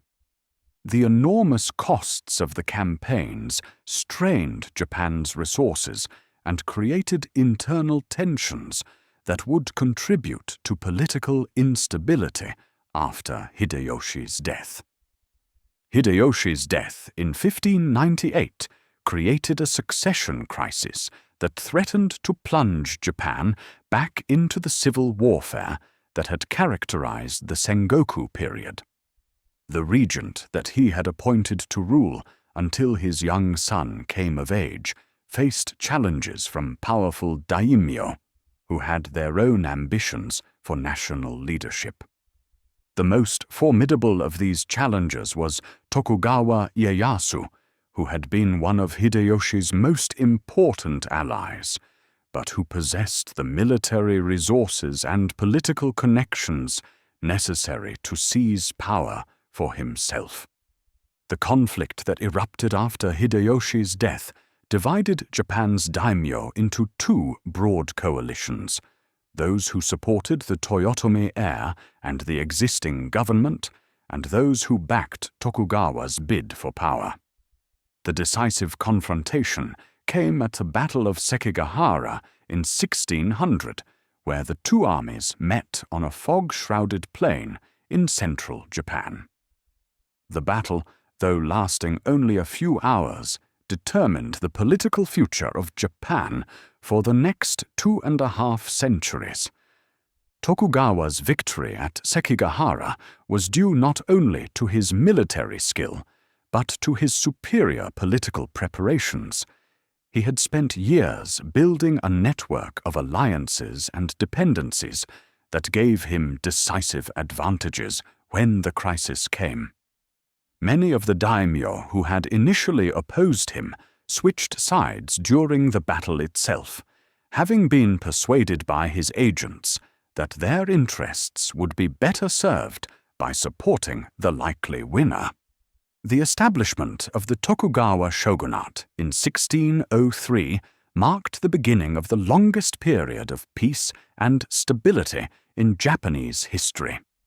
Ieyasu and his successors, ruling from their capital at Edo, modern Tokyo, created a political system that would endure until 1868 and profoundly shape the development of Japanese society and culture.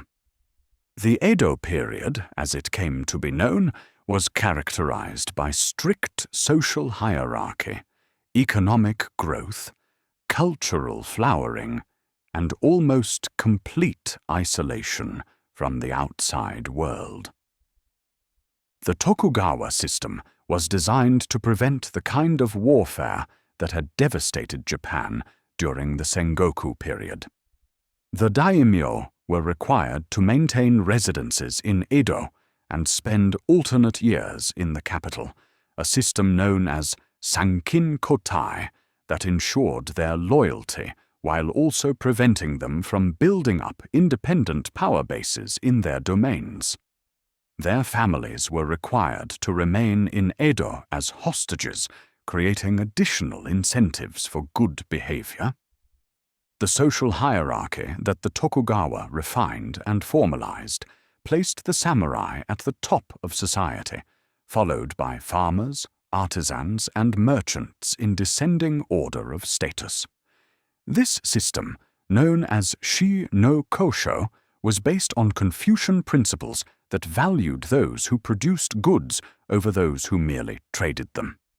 However, the reality of Edo period society was more complex, as wealthy merchants often wielded more practical influence than impoverished samurai. The capital city of Edo grew rapidly under Tokugawa rule, becoming one of the largest cities in the world by the 18th century. The presence of the shogun's court and the alternate residence system brought together people from all parts of Japan, creating a cosmopolitan urban culture that would have a lasting influence on Japanese society.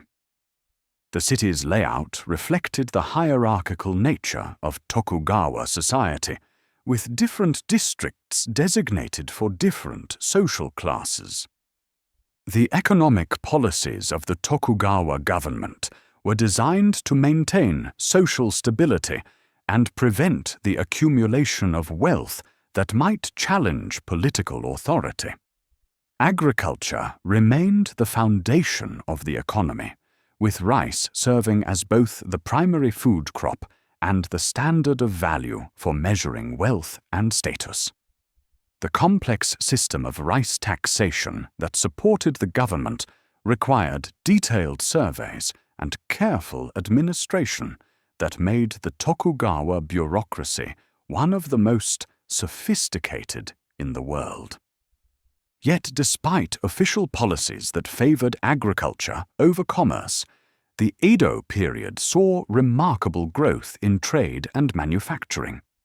The peace and stability provided by Tokugawa rule allowed merchants to develop national distribution networks, while improvements in transportation and communication facilitated economic integration.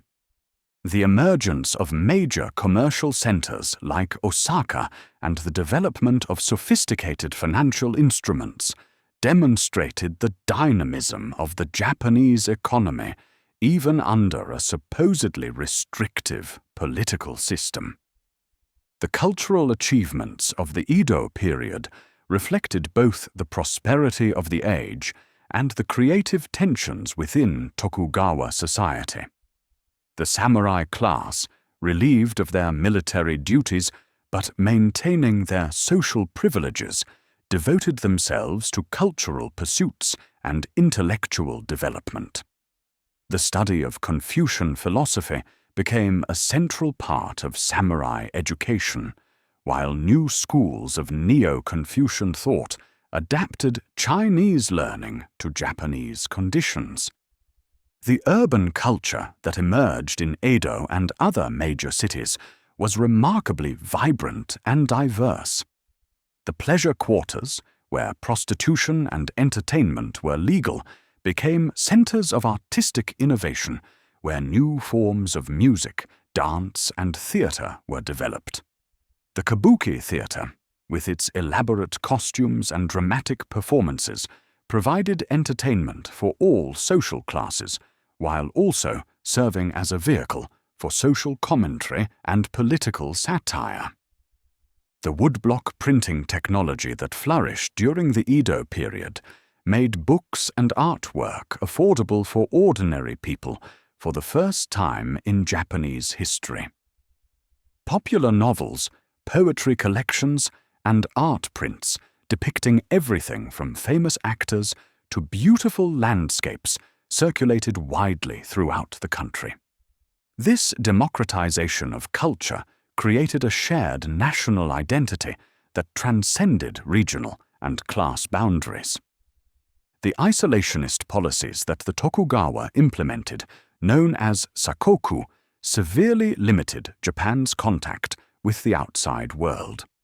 Foreign trade was restricted to a few designated ports, Christianity was banned and its adherents persecuted, and Japanese citizens were forbidden from traveling abroad. These policies, motivated by concerns about foreign influence and internal stability, had profound consequences for Japanese development over the next 2 centuries. The isolation from European influences allowed Japanese culture to develop along indigenous lines without significant foreign interference.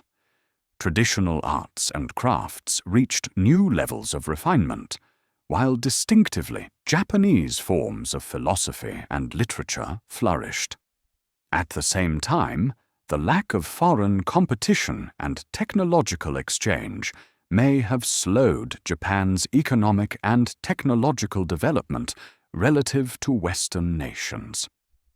The daily life of different social classes during the Edo period reflected the rigid hierarchy of Tokugawa society, while also revealing the complex realities that existed beneath official categories. Samurai families, despite their elevated status, often struggled with financial difficulties as their fixed rice stipends failed to keep pace with inflation and changing economic conditions. Many were forced to engage in commercial activities or take on additional employment to maintain their lifestyle. The farmer class, which made up the majority of the population, experienced varying levels of prosperity depending on their location and the policies of their local daimyo. While they were officially honored as the producers of society's basic necessities, they were also heavily taxed and subject to numerous restrictions on their movement and activities. Some farmers accumulated considerable wealth through careful management and commercial activities, while others lived in grinding poverty. Artisans and merchants, despite their low official status, often enjoyed considerable prosperity and influence. The growth of urban centers and the development of national markets created opportunities for skilled craftsmen and enterprising traders that enabled some to accumulate wealth that rivaled that of samurai families. However, they remained vulnerable to government policies that could restrict their activities or confiscate their wealth. The role of women in Edo period society was complex and varied according to social class and regional custom. Samurai women were expected to embody the virtues of loyalty, self-sacrifice, and domestic competence that supported their family's honor and status. They received education in reading, writing, and cultural accomplishments, but their legal rights were limited, and they were expected to defer to male authority in most matters. Women from merchant families often played important roles in family businesses, managing accounts, negotiating contracts, and sometimes taking over enterprises when their husbands died or became incapacitated. The entertainment districts provided opportunities for some women to achieve independence and influence, though often at considerable personal cost. The geisha, who emerged during this period as skilled entertainers and cultural arbiters, represented a unique form of female achievement within the constraints of a male-dominated society. The education system that developed during the Edo period was one of the most comprehensive in the world at the time. Samurai children attended schools where they learned reading, writing, arithmetic, and Confucian philosophy, while also receiving training in the martial arts that remained part of their class identity. Terakoya, or temple schools, provided basic education for children from other social classes, creating literacy rates that were remarkably high by international standards. The intellectual life of the Edo period was characterized by both conformity to official Confucian orthodoxy and remarkable innovation within accepted boundaries. Scholars developed new approaches to classical texts, while also conducting empirical studies of natural phenomena that laid the foundation for modern Japanese science. The emergence of Dutch learning, rangaku, in the 18th century provided access to European scientific and medical knowledge despite the general isolation policy. The religious landscape of the Edo period reflected the government's desire to maintain social control while accommodating the spiritual needs of the population. Buddhism remained the dominant, organized religion, with every family required to register with a local temple. However, the Buddhist establishment became closely integrated with government administration, serving as a census and surveillance system as much as a spiritual institution. Shinto, Japan's indigenous religion, experienced a revival during the Edo period as scholars and religious leaders sought to define a distinctively Japanese spiritual tradition. The development of kokugaku, or national learning, promoted the study of ancient Japanese texts and customs as sources of authentic national identity.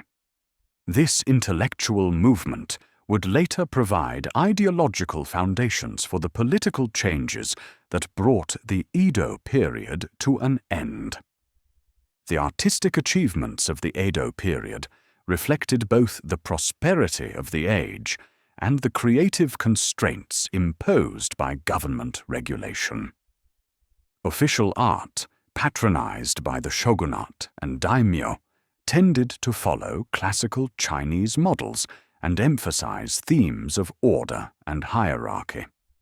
Popular art, by contrast, depicted the everyday life of ordinary people with remarkable realism and humor. The ukiyo-e woodblock, prints that became one of Japan's most famous art forms, captured the floating world of urban pleasure and entertainment. These prints, affordable enough for ordinary people to purchase, depicted everything from famous actors and courtesans to landscapes and historical scenes. The technical innovation and artistic sophistication of ukiyo-e would later influence Western artists and contribute to Japan's international cultural reputation.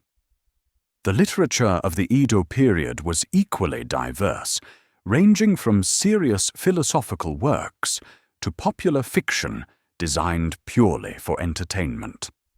The emergence of a reading public created markets for different types of books, from scholarly commentaries on classical texts to humorous novels about contemporary urban life.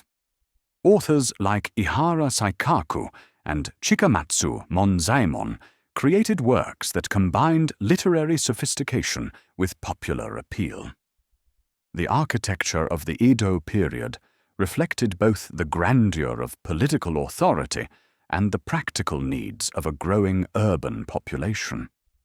The castles and palaces built by the Tokugawa and their daimyo vassals were masterpieces of engineering and design that combined defensive functionality with aesthetic beauty. At the same time, the development of standardized construction techniques and materials made it possible to house large urban populations efficiently and economically. The economic prosperity of the Middle Edo period created unprecedented opportunities for travel and cultural exchange within Japan. The development of the highway system, anchored by the famous Tokaido Road connecting Edo and Kyoto, facilitated both official travel and commercial activity. Pilgrimage to famous temples and shrines became a popular form of recreation that allowed people to see different parts of the country while fulfilling religious obligations. The technological achievements of the Edo period, while limited by isolation from European innovations, were nonetheless impressive. Japanese craftsmen developed sophisticated techniques in metallurgy, ceramics, textiles, and other fields that produced goods of exceptional quality. The precision manufacturing required for items like mechanical clocks and scientific instruments demonstrated a level of technical skill that would prove valuable when Japan later opened to international trade. Yet even as Edo period society reached new heights of prosperity and cultural achievement, the foundations of the Tokugawa system were gradually eroding. The rigid social hierarchy that had provided stability was increasingly challenged by economic changes that gave wealth and influence to merchants while impoverishing many samurai. The intellectual currents of the 18th and 19th centuries, including both Confucian rationalism and Shinto nationalism, provided ideological challenges to Tokugawa legitimacy. The arrival of Commodore Matthew Perry and the American fleet in 1853 exposed the technological and military weaknesses that had developed during Japan's long isolation. The forced opening of Japan to foreign trade and diplomacy created pressures that the Tokugawa system was ultimately unable to accommodate. The unequal treaties imposed by Western powers demonstrated Japan's vulnerability and humiliated a government that had claimed to protect the country from foreign interference. The crisis that culminated in the Meiji Restoration of 1868 was precipitated by foreign pressure, but reflected deeper problems within Japanese society. The samurai class, which had lost much of its economic function while retaining its social privileges, provided leadership for movements that sought to restore imperial authority and modernize the country. The slogan, "Revere the Emperor, expel the barbarians," initially expressed hostility to foreign influence, but ultimately became a program for revolutionary change. The leaders of the Meiji Restoration were relatively young samurai from domains that had historically opposed Tokugawa rule. These men, inspired by a combination of traditional loyalty to the emperor and modern ideas about national strength and international relations, engineered a political revolution that transformed Japan into a modern nation-state. The speed and scope of the changes they implemented demonstrated both the flexibility of Japanese institutions and the determination of Japanese leaders to avoid the fate of China and other Asian countries that had been dominated by Western powers. The formal end of the Tokugawa Shogunate and the restoration of imperial rule marked the conclusion of nearly 700 years of warrior government in Japan. The last shogun, Tokugawa Yoshinobu, recognized that his government could not cope with the challenges facing the country and voluntarily relinquished power to Emperor Meiji. This peaceful transfer of authority, remarkable in a country with such a long history of military rule, reflected the exhaustion of the old system and the widespread recognition that fundamental change was necessary.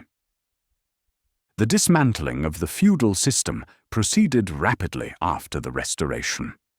The Daimyo were persuaded to return their domains to imperial control, the rigid class system was abolished, and the samurai lost their exclusive privileges and their monopoly on the bearing of arms.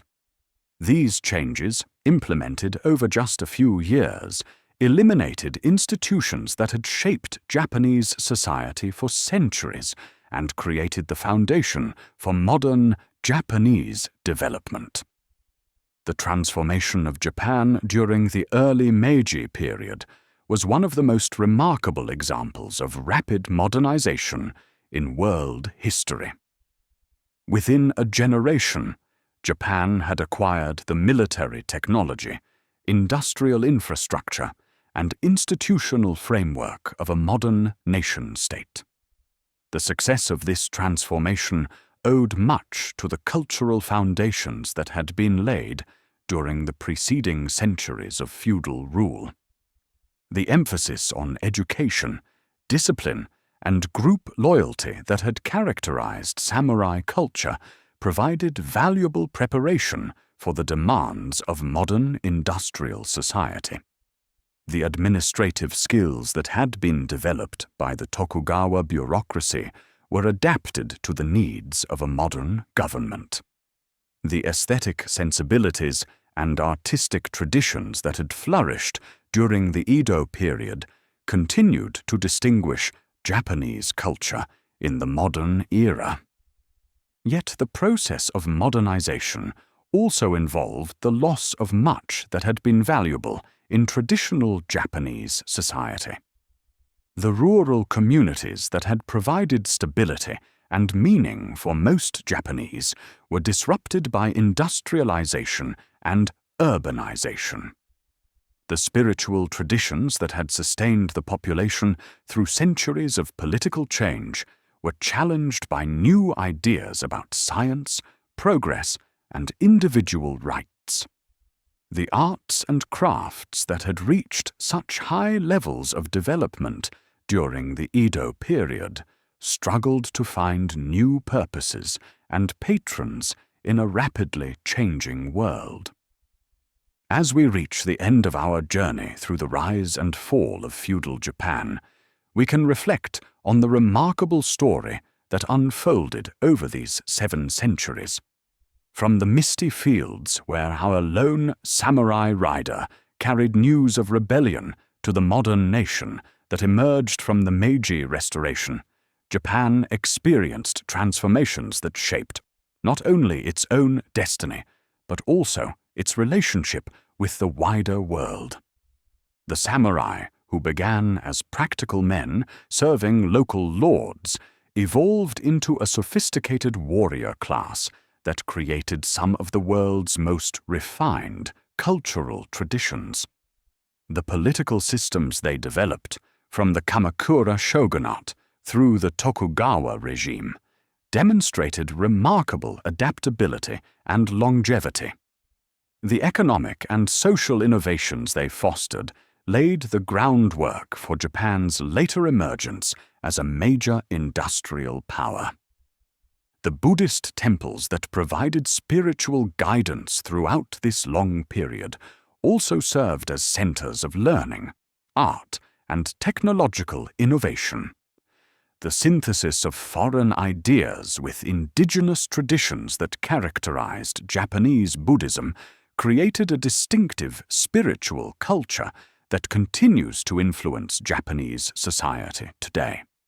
The aesthetic principles that emerged from this religious foundation shaped everything from garden design to martial arts to the tea ceremony.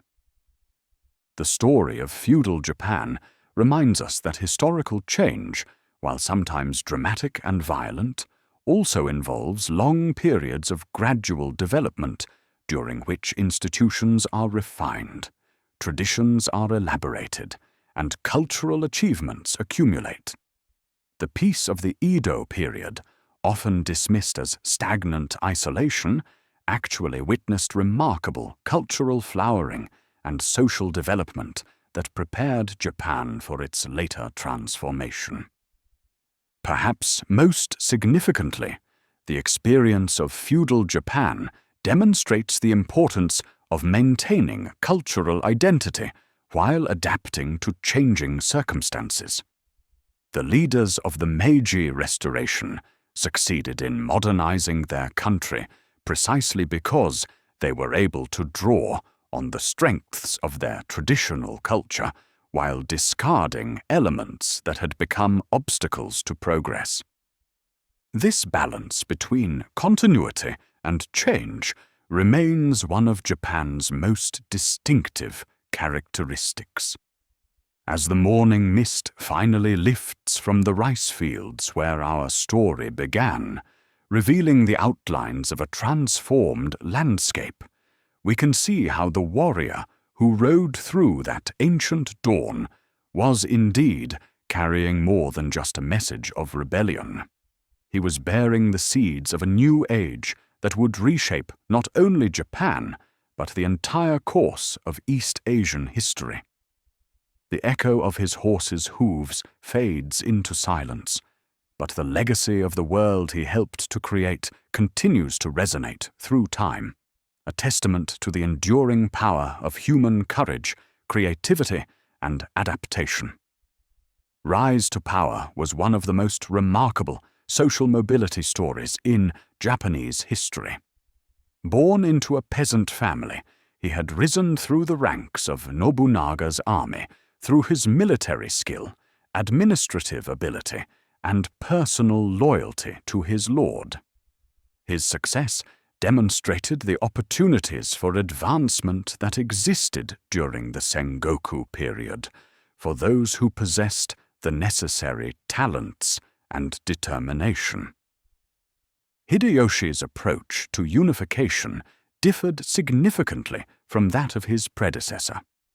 While Nobunaga had relied primarily on military conquest and the destruction of existing institutions, Hideyoshi preferred to achieve his goals through negotiation and compromise when possible.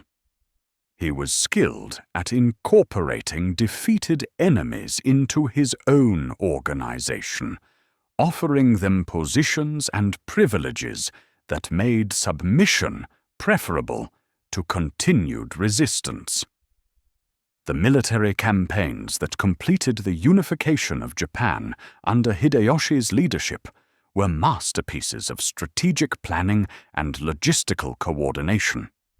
The conquest of Kyushu in 1587 demonstrated his ability to project power across long distances and overcome the geographical obstacles that had previously protected regional autonomy.